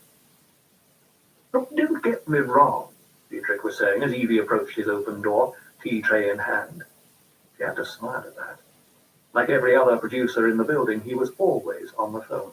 I love it, he continued. A cow getting crucified. It's hysterical, but we'll never get it approved. He looked up then, a slightly wolfish glint in his eyes. He saw Evie enter the room. You've got to rewrite it, okay? He told the hapless script man at the other end of the line. And before there was time for further argument, gotta go. Hanging up as Evie put the tea tray down on his desk, he got to his feet and walked round to join her. A big-boned and large-featured man who was probably in his 50s, Evie thought, and with what he preferred to think of as a fairly well-rounded figure, not quite fat, but he obviously lived well, he was well known to have an eye for the younger and more attractive office staff. But there were two ways to regard a man with a reputation like that, and Evie preferred to look upon him as a source of potential opportunities. I can't recall ever being stood up by a more attractive woman, he said, though the smile playing round his lips was intended to lessen the accusation a little. Mr. Dietrich, Evie began, blushing with embarrassment. But he cut her off. Gordon, please. I don't need Mr. to make this body feel any older. That, of course, just made her feel even more embarrassed. But she knew that something had to be said before the peach flush on her cheeks turned into something more like beetroot. Gordon, I was on my way last night, but there were fingermen about, and I got a little scared and went home. Dietrich paused then, looking thoughtful for a moment. Sadly, I think after last night our curfew will get worse. A sigh before he added, but you're probably right. In days like these, home is probably the safest place to be. Not for Evie Hammond, though. Not anymore. The once safe haven of her apartment was breached forever, as Finch and Dominic kicked in the door, bursting in with guns drawn. A few moments' tension as they checked the rooms, but swiftly drained away as they realized no one else was there. Pistols put away. That always made Finch feel better, remembering how, when he joined the force, only special units had carried guns. They began to look around, checking drawers and closets for anything that might help. Letters, an address book, an answer phone, anything. Not that there was much here that suggested this was the home of a dangerous terrorist. Certainly no bomb-making equipment, no lists of targets or plans of action. The place looked as if it could have belonged to any young woman of relatively little means, student, office worker, shop girl. The clothes were cheap. The decor was worse. It was Finch who noticed the mirror, with the photos tucked in all around the frame. And there, amongst the others, of course, was one of Evie herself, a perfect match for the rather more blurry image picked up on the CCTV cameras. A glance toward Dominic, and then, gotcha, he said to the photo. And meant it, too. This was just the confirmation of identity they needed. 4. The more she thought about it as the morning progressed, the more Evie wished she'd managed to make it to Gordon Dietrich's the previous night, nocturnal adventures notwithstanding. Though it had to be said, the more she thought about those nocturnal adventures, the more hair-raising they became. After all, the grand-sounding junior personal assistant was just a joke, really. They might just as well call her Gopher Number 2. Fetch the coffee. Go and find this. Send out for that. Now it was collect the latest delivery from the main entrance. If she could actually work up to really being someone's personal assistant instead of anyone's assistant, she might actually stop being run off her feet all the time. One day, she thought. Well, maybe one day she'd go a lot further than that. After all, she'd always wanted to be in front of the cameras, not behind them. But with her background, she'd never had the opportunities for that sort of thing. If she could just get herself noticed by someone who might be interested in her. Right now, though, she was all alone in the elevator with a hand cart stacked with perfectly uniform Fedco boxes, everyone alike with their green and black stripe emblazoned on the side. Typical government mail system, everything the same, regular size, regular weight, regular color. Typical of the entire government itself, in fact. It was just a surprise that everyone didn't have to wear the same regular uniforms the way they used to do in China back in the days of Chairman Mao. Best not to think about that sort of thing, though. Every time she thought of a way that things could get worse, they usually did. As it was, the only uniformed people around Jordan Tower were the security guards, and there was one before her as the elevator doors opened and she pushed out the handcart. Fortunately, this was one of the friendlier ones, unlike the shoot-to-kill goons they had on the main door. A time server, just putting in his hours and taking home his paycheck, and far more interested in watching the latest episode of Storm Saxon than his security monitors. "Hey, Fred," called Evie cheerily, dragging his attention away momentarily from the brill-creamed Aryan hero of England's future nightmare, when the degenerates and terrorists were back, and they had to be severely dealt with just as they'd been before, only this time using laser Luger's rocket racers. "All that stuff been x-rayed?" the big security man asked casually, his eye wandering briefly from the screen to run over the boxes, lingering a little longer on Evie and then going back to where it had started. "No," joked Evie, knowing full well she'd passed them through the machine herself. "They're filled with bombs." "Well, wait till the commercial to set them off, okay?" Fred Thorpe said complacently, a faint grin on his round face as he held out a docket for her to sign. "I can't believe you watched that shit," said Evie, scribbling her name. "What?" he exclaimed, finally reacting in just the same startled way she expected he would, almost as if she'd suggested that football had no importance in the greater scheme of things, or pin-up girls. "But laser lassie's just banging." Stifling a giggle and deciding this must be some masculine epithet she hadn't come across before, Evie gave the handcart a shove and went on her way. After all, banging wasn't anything that was shown on TV these days, even if some of Gordon Dietrich's shows did get pretty near the knuckle sometimes. A couple of minutes later, she'd arrived at her destination, the wardrobe department. The racket that hit her as soon as she opened the door was almost overwhelming after the quiet of the corridor. But when 20 nubile young women were hurriedly dressing up in showgirl costumes, it really wasn't surprising. And somewhere in that noisy mass of blonde wigs, corsets, fishnet stockings, high heels, ostrich feathers, and sequins, Evie finally managed to find the wardrobe mistress, a woman far less interested in her own appearance than that of the girls she was trying to dress. In fact, her own appearance had gone to hell long ago, but when she'd gone through 3 husbands and had 5 kids, that sort of thing didn't seem to matter much anymore. "What's all that?" she asked bad-temperedly, eyeing the stack of boxes suspiciously and thrusting a handful of safety pins into her pocket. "Not sure," Evie told her, not really caring. As far as she was concerned, this was just one more job to get out of the way before she went to lunch. "They just arrived. Marked for stage 3. A sour expression crossed the older woman's face, which quite plainly said, "You see, I don't have enough problems already without this." And after that, she jumped to a conclusion that didn't improve her temper one iota. "Must be Prothero," she snapped. "I wish someone had the balls to tell him this station isn't his own personal bloody playground." With that, she grabbed one of the boxes from the stack and ripped it open. "What the hell is this?" she asked, pulling out a long black cape and a mask. A mask that Evie instantly recognized. A Guy Fawkes mask. V's mask. Evie could hardly breathe. She felt the blood draining from her face, feared the shock would give her away immediately, started to panic, a return of the same sort of overpowering fear that had dominated her whole life since she was a little girl, that only ever left her when she was too busy to think. But if the wardrobe mistress saw anything in Evie's expression at all, she seemed to take it only as incomprehension. Stuffing the mask and cape back roughly into the box and tossing it back on the pile, she turned away disgustedly and said, "Just put them over there until I can figure out what they're for."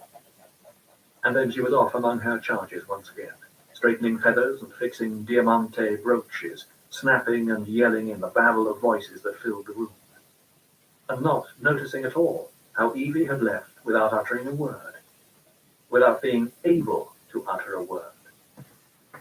A minute later, she was back in the JPA's room, burdened with a secret she wished she didn't have, and almost choking on a rising sense of desperation. "What is it?" Vicky asked with genuine concern, immediately realizing something was wrong. "What happened?" "I don't feel very well," stammered Evie, white-faced and looking every bit as sick as she said she was. "I think I have to go." Hoping desperately that Vicky wouldn't ask her anything else, Evie began grabbing her things and stuffing them into her bag. It was a forlorn hope, of course. "Was it Dietrich?" probed Vicky. "What did that old pervert say?" "No, it was nothing like that," Evie said hurriedly, wanting to tell Vicky to mind her own business, but knowing that would only make things worse. "I just have to go." And she did. Sitting in the car, while Dominic sent it hurtling from Paddington toward the Jordan Tower, Fincher got Evie's record up on the dashboard computer system and was intent on having something to concentrate on instead of the young man's hair-raisingly dangerous driving. Whether it was lunacy or confidence or just that boy's toy feeling of having a police car to drive around in regardless of the limit, Finch never really knew. He just had a nasty feeling that if ever he came to a sudden end, it wouldn't be a terrorist bullet that did it, it would be Dominic's driving. Still, in this case, there did seem to be a compelling reason for it. "This looks serious," Finch remarked, not wanting to glance up at the street hurtling far too swiftly past the window, at the trucks Dominic insisted on weaving around, at the pedestrians who stood gawping in disbelief. Her parents were political activists. They were detained when she was 12. "What happened to her?" Dominic asked, turning his head in a way Finch didn't like at all. "Juvenile reclamation project for 5 years." "Shit," said Dominic, having read far too many criminal records that started off in the brutal hell of a JRP and just went downhill from there, usually until they suddenly stopped, dead. "We're going to need backup, but let's keep it minimal.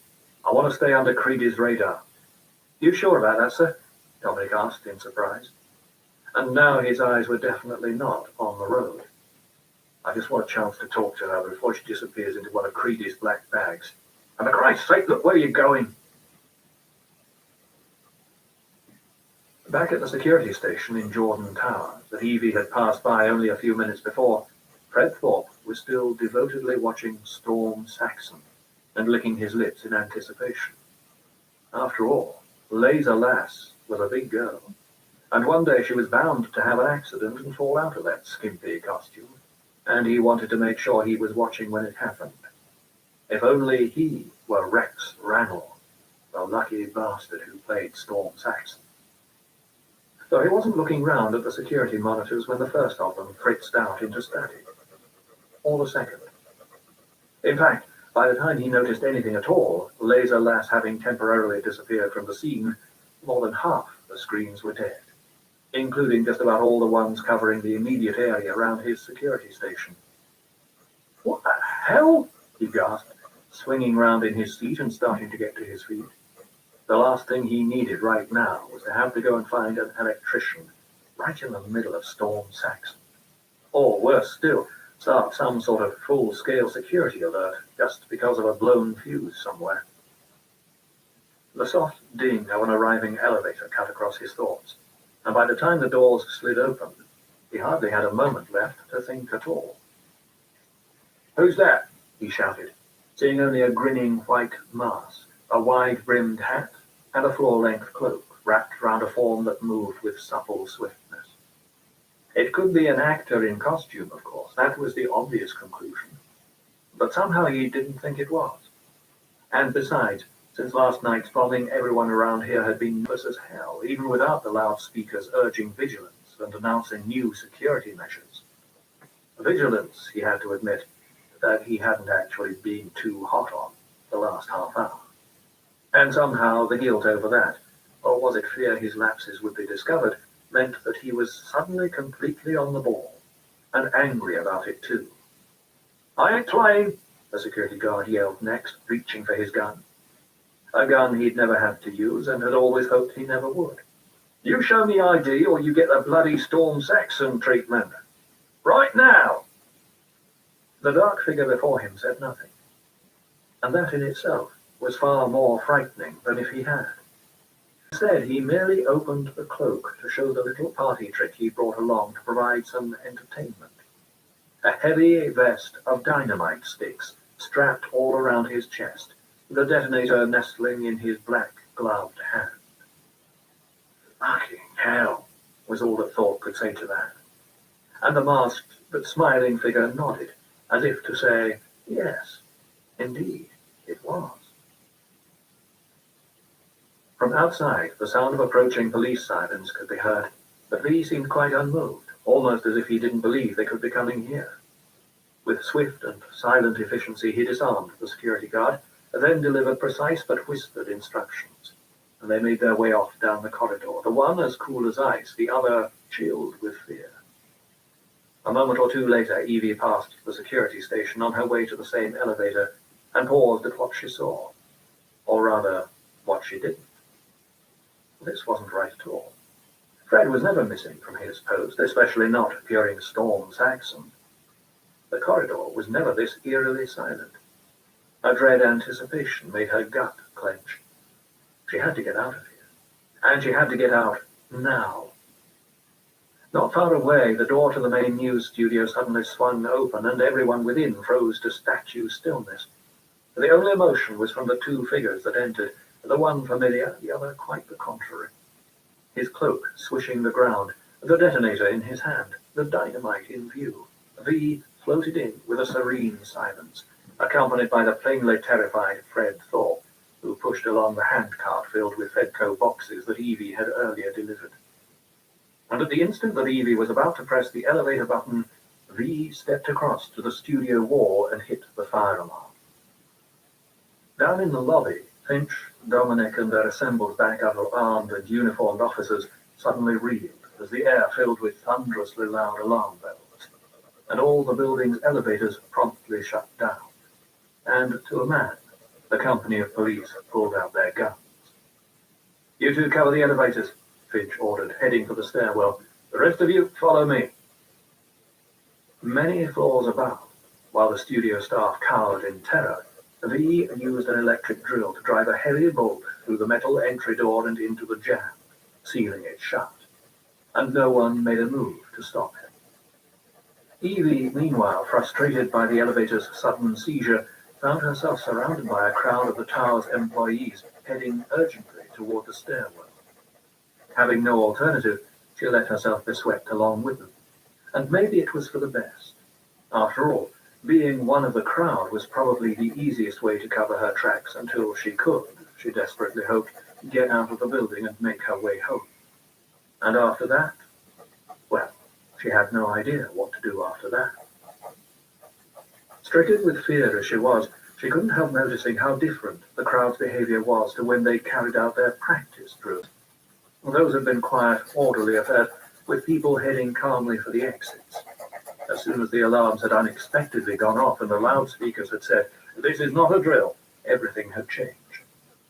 Now she was in a frightened, jostling mob, some of them swearing, most of them yelling, demanding the people ahead of them move faster, asking what the hell was happening, calling for friends. The one advantage, Evie thought, was that in a crowd of panicking people, no one would notice how terrified she was herself. Keep going, then. Flow along in the river of people, like everyone else, and hope to wash up safe in the street outside. One man who was fighting against the direction of the crowd was Roger Dascombe, making his way toward the news studio that was his normally untouchable pride and joy. A small group were already gathered by the door, mostly his personal team of security men, and it took only a moment for Dascombe to shoulder his way through them. "What the bloody hell is going on here?" he shouted furiously. barely able to make himself heard above the alarm bells. "It's jammed," one of the security men told him flatly. As if it were so bloody obvious they couldn't get in, it hardly needed saying. If they could have done, the bullets would have been flying long ago. "Then break it down!" screamed Dascombe, a note of hysteria creeping into his voice. This shouldn't be happening. Not in his precious studio, not in his perfectly regulated private domain. Not to him. "And turn those fucking alarm bells off!" he shouted raggedly, to no one in particular, just about reaching the end of his tether now. Back in the corridor, Evie had nearly reached the stairwell door when the crowd streaming toward it was suddenly sent staggering aside as Finch and his police came bursting through.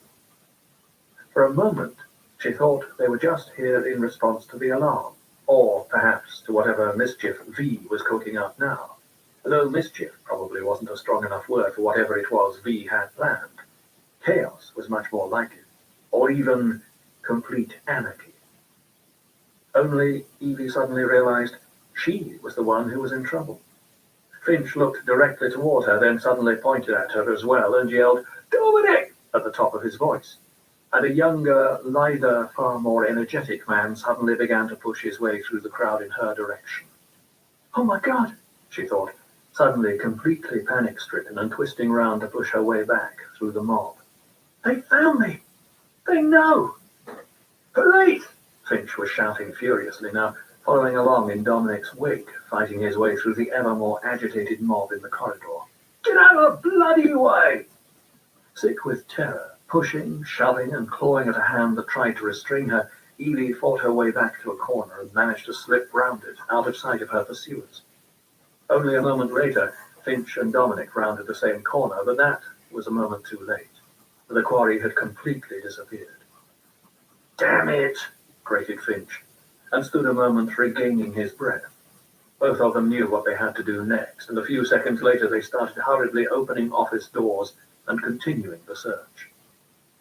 In the news studio, V had now reached the control booth and, detonator still brandished, pressed the DCD into the sweaty palm of a young technician. The grinning mask said nothing, hinted nothing, but somehow the young man knew exactly what was wanted. A sick expression passed across his face, almost as if the intruder had asked him to shoot himself. But then, as he did seem to be confronted by a mad bomber, that might have been the easy option. Desperate for someone else to take the responsibility off his shoulders, the technician turned toward a group of suited executives who cowered in the corner, at least one of whom looked to be on the verge of a heart attack. No help from him, then. But one of the others nodded slowly, and with an almost audible sigh of relief, the younger man slipped the disc into the player. If old Jenkins had told him to go ahead, at least he wasn't likely to get tagged as being the terrorists' collaborator. Assuming there was anything left of him to tag when this was all over, or of any of them. Dominic, meanwhile, came barging through the door of the JPA's room, the corridor still alive with motion behind him, to find himself in empty stillness. The only sound was the laugh track of a sitcom coming from a monitor screen on one wall. For a moment, he felt as if the set were laughing at him and the futility of his search. And perhaps it was. For as soon as he slammed the door behind him and left, Evie emerged from her hiding place beneath her desk, shoving aside the boxes of files she'd drawn in around her for cover. Then suddenly the laugh track stopped dead, swallowed up in a buzz of static. And when Evie looked up toward the screen, the image had disappeared as well. All across London, television screens large and small went blank in just the same way, from the tiniest portables to the most gigantic jumbotrons suspended high above the crowds in Piccadilly Circus. From retirement homes, where old men fiddled grumpily with their TV antennae, through pubs and clubs where a blank screen meant an opportunity to get another pint before the picture came back or the lunch was served, to family homes where small boys asked plaintively, "Mum, what's gone wrong with the telly?" Everything was silence and signal-less snowy screens, and puzzled anticipation. But not for long. In the JPA's room, Evie was getting to her feet and preparing to make another break for freedom when the monitor suddenly winked into life once more. And there was V's familiar mask, grinning down at her, his face almost filling the screen, as if in a parody of Sutler's overbearing political broadcasts. In one corner of the screen appeared not the usual BTN logo, but VTV instead, and in a calm, almost professional announcer's voice, he began. "Good morning, London." And Evie could only shrink away. This was getting too much for anyone's nerves, let alone hers after the previous night's events. Fear was starting to make her feel nauseous by now. Roger Dascombe wasn't taking things well either. Even though the alarm bells had been turned off now, he was getting more and more wound up by the failure of his security men to get through the door. Then, to his horror, he noticed the on-air light was glowing, and V's voice was echoing everywhere throughout the building. "Allow me first to apologize for this interruption." "That's the emergency channel," screamed Dascombe, knowing full well it would be overriding every broadcast in the land. And with that, he bolted away to find a set on which to watch, leaving his minions to sort out the problem with the door.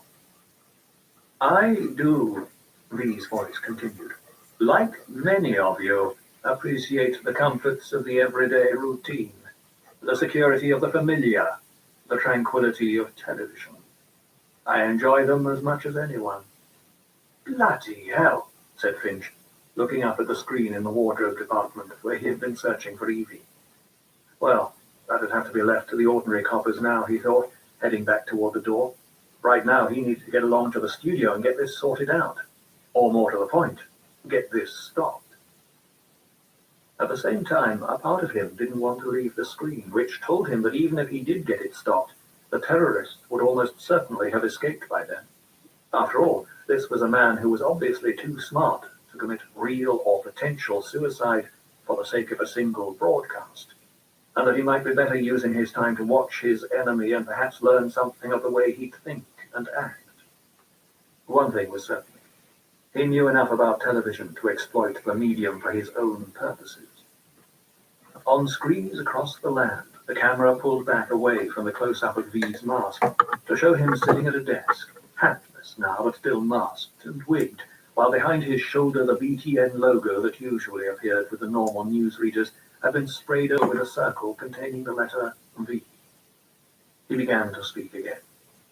"But in the spirit of commemoration, whereby those important events of the past, usually associated with someone's death, or with the end of some awful, bloody struggle, are celebrated with a nice holiday, I thought that this year we could mark the 5th of November, a day that sadly is no longer remembered, by taking some time out of our daily lives to sit down and have a little chat." By now, Dascombe had withdrawn to his private office, with Patricia and several armed guards, and was pacing up and down in front of the TV set, looking almost ready to start tearing out his perfectly groomed hair by the roots. "Let me think," he said to no one in particular, as if it were a mantra that said aloud would somehow help him do so. "Let me think." And all those around him stood in silence and let him get on with it, except that V's continuing voice wouldn't let him think at all. "There are those, of course, who do not want us to speak. In fact, I suspect that right now orders are being shouted into phones, and that men with guns will soon be on their way." As if on cue, a cell phone rang on Dascombe's desk. Patricia picked it up, listened for a few seconds, then thrust it out toward him. "It's Chancellor Sutler," she said nervously, looking almost as if the phone were too hot to handle, or likely at any moment to turn into a venomous snake. "God damn it!" grated Dascombe and snatched it from her hand. "Anything and everything will be done to stop me talking to you," V was saying, this time on the monitor in the security station that had previously been showing Storm Saxon, where Finch had paused and now stood watching as Dominic ran up to join him. "We're going to need a torch," Dominic told him, obviously referring to the problem with the studio door. But Finch merely nodded, leaving his lieutenant to sort it out, having decided by now that he was far more interested in the voice of the man he'd already come to regard as a personal opponent.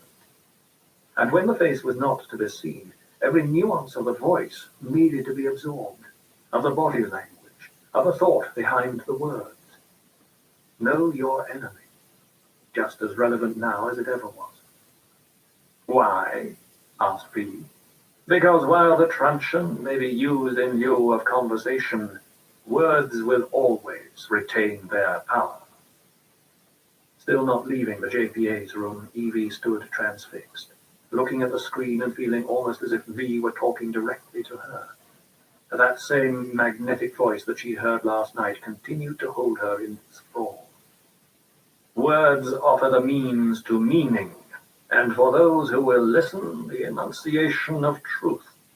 The truth is, there is something terribly wrong with this country, isn't there? In his office, a sweating Roger Dascombe was trying to listen to Sutler with one ear and V with the other, though obviously only one of them needed a reply. You designed it, sir, he pointed out, trying to sugar the pill of truth with as much of a tone of obsequiousness as seemed appropriate, and to shift the blame as much as possible. You wanted it foolproof. You told me every television in London. But then V's voice cut across his train of thought, becoming more powerful now, more strident.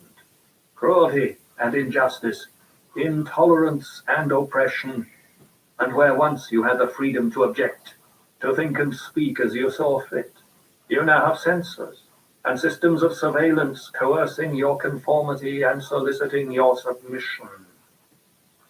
Roger Dascombe, forgetting for an instant whom he was talking to, looked round toward the open door of his office and saw several policemen hauling a large acetylene torch along the corridor toward the still unyielding studio door.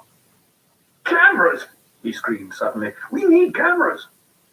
And facing another camera, V opened out his gloved hands expressively to match the questions in his words. How did this happen? Who is to blame? Certainly there are those who are more responsible than others, and they will be held accountable. But again, if truth be told, if you are looking for the guilty, you need only look in the mirror. V paused then, and all across the city viewers did the same as the words sank in varying degrees, of course. I know why you did it, he continued. I know you were afraid. Who wouldn't be? War, terror, disease, food and water shortages. There were a myriad problems which conspired to corrupt your reason and rob you of your common sense. Somehow, then, even the mask couldn't hide V's obvious sense of disappointment. Fear got the best of you, and in your panic, you turned to the now High Chancellor Adam Sutler, with his gleaming boots of polished leather and his garrison of goons. He promised you order. He promised you peace, and all he demanded in return was your silent, obedient consent. Another pause from the masked man of a myriad screens, during which Dominic returned to the security station to update Finch. Inspector, they're almost through, he said, and Finch nodded uncertainly before turning his back on the screen and following him down the corridor. He arrived just as Dascombe did, accompanied by a small video crew. Last night, V said, picking up the thread, I sought to end the silence. Last night, I destroyed the Old Bailey to remind this country of what it had forgotten.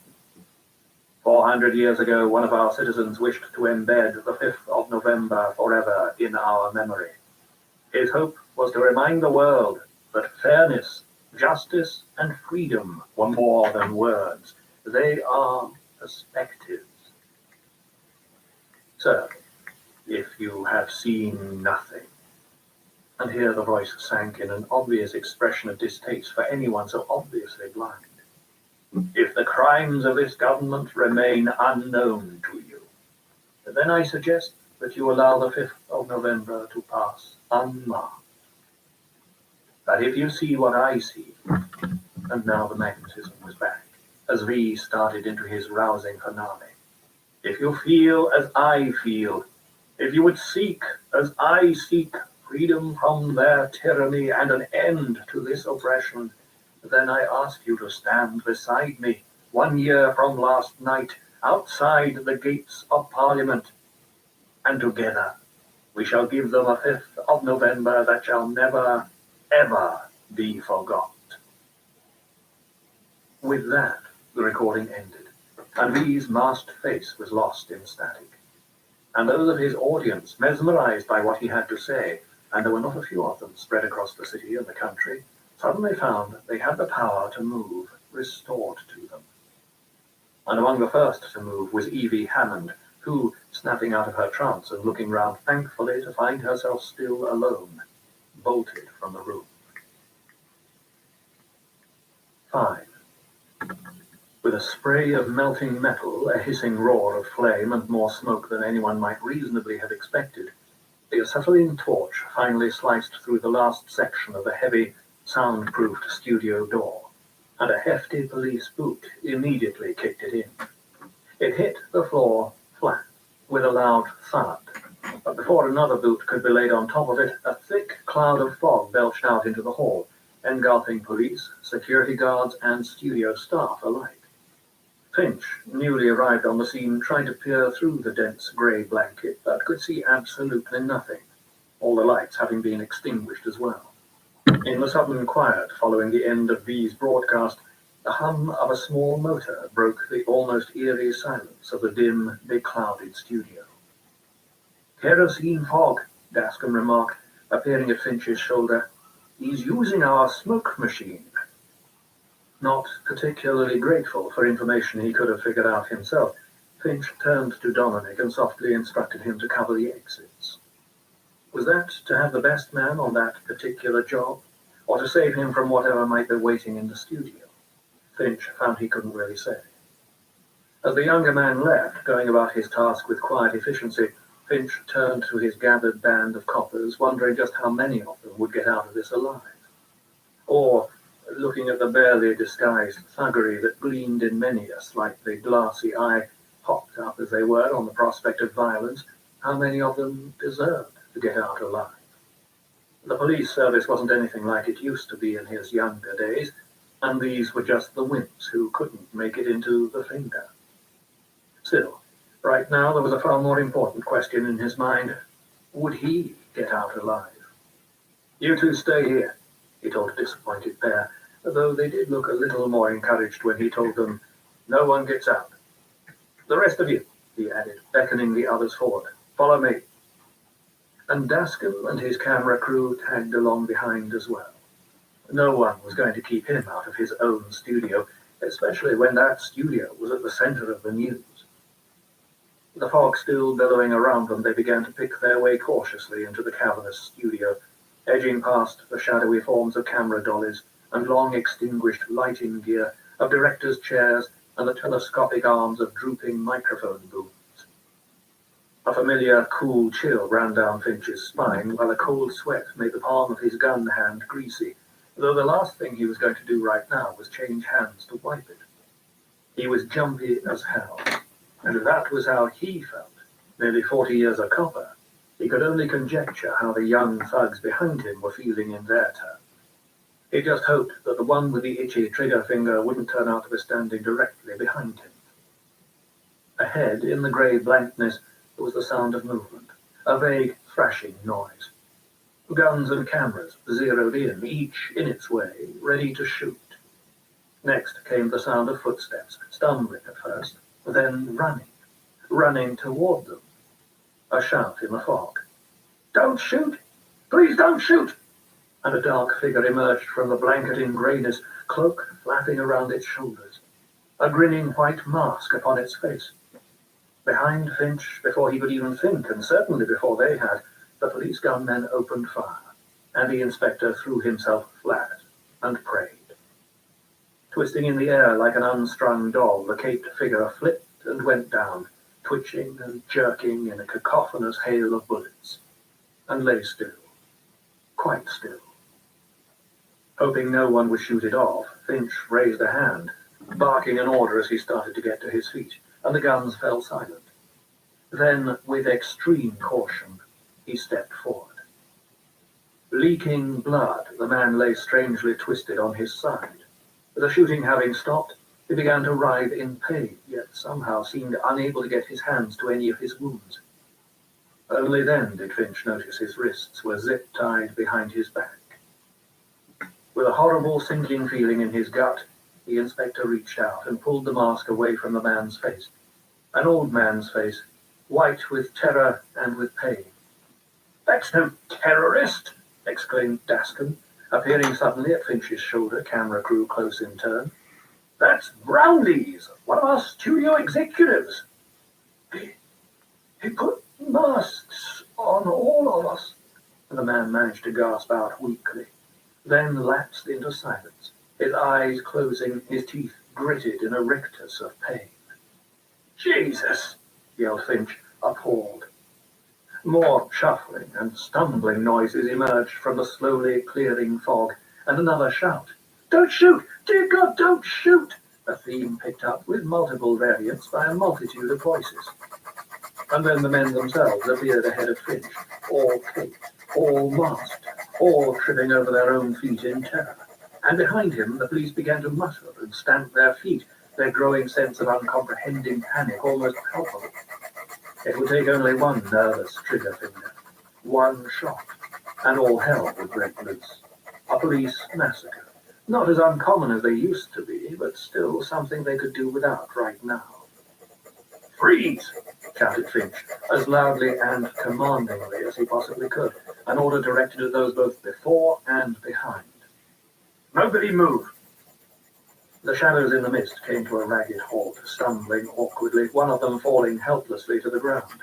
"If you're wearing a mask, get down on your knees," Finch ordered next. "Now!" The caked forms crumpled to the floor, and behind Finch one of the police hissed through his teeth softly, releasing his own tension and, somehow, doing the same for the rest of them. "Get their masks off," Finch said more calmly, pointedly saying nothing about releasing their hands, and, accompanied by his men, he began to slowly and cautiously move forward. "Please hurry," said the kneeling man Finch approached first. A different voice, this lacking the elderly tone of the others. The voice of the same young technician who'd been forced to play the intruder's recording, a voice that next pronounced a doom-laden message of terror. "He's got a bomb wired to a timer in the control booth." "Oh, no!" groaned Dascombe, still standing forgotten behind Finch, and suddenly white-faced. People getting shot was one thing. Okay, guys, so I'm going to leave it here. His beloved studio. Bloody Christ. Just going to pause that there. So tune in tomorrow for the conclusion of the story, and the next stage that will be inking of this one. Hopefully you have enjoyed today's sketch. Maybe you've learned a little bit. Sorry I didn't talk too much. I was actually getting really into that story there, listening to that story. Whilst I was sort of sketching here and sort of putting in the shading, hopefully you like the figure you can see there. Obviously I've done Big Ben there and the sign that says strength through unity, unity through faith. And then I put a V around that. You can't actually see that, but I will make it a little bit darker to see when I ink it tomorrow. I'm going to go town and get myself another inking pen. The one I've got is perfect, but it's not fine enough to what I want to be using it for. So tomorrow, guys, tune in tomorrow. I will be inking this one, adding in whatever is left that needs to be adding in. I don't think it needs much more. If I was to add too much, it would just sort of become sort of too convoluted, and the image wouldn't sort of purvey what I'm trying to show there. Again, it is the Houses of Parliament behind V for Vendetta. As you heard in the previous, as you heard in the story just there, hopefully you did enjoy that story, as it is a cracking story. It is something set in the future, but set on the past, as today is the 5th of November. So, Alexa, remember the 5th of November. The gunpowder treason and plot. I know of no reason why the gunpowder treason should ever be forgotten. And it won't be. As tonight we will be setting some fireworks off, and I won't be burning an effigy, as I just like to set the fireworks off and sort of show that he will never be forgotten, and his plot to overthrow the government of the oppressors will never be forgot. Like I said, I'm not a terrorist, and I never will ever say to you guys, be a terrorist yourselves. But be true to yourself. Make sure you be true to others. Don't misuse your power, and make sure the power is spread equally between each other. Never hate, never horror. Peace forever. Thank you very much, guys. I will see you tomorrow for some more from V for Vendetta and the guy who is a legend. Okay, guys, thank you very much for watching. Don't forget to hit that subscribe button so you do not miss out on the next stage, which is inking. I've been Blut084, BLUT084, art and games, here every day on YouTube, occasionally on Mixer, every day and night over on Instagram. Thank you very much, guys, and I'll see you tomorrow for the next stage. Bye-bye for now.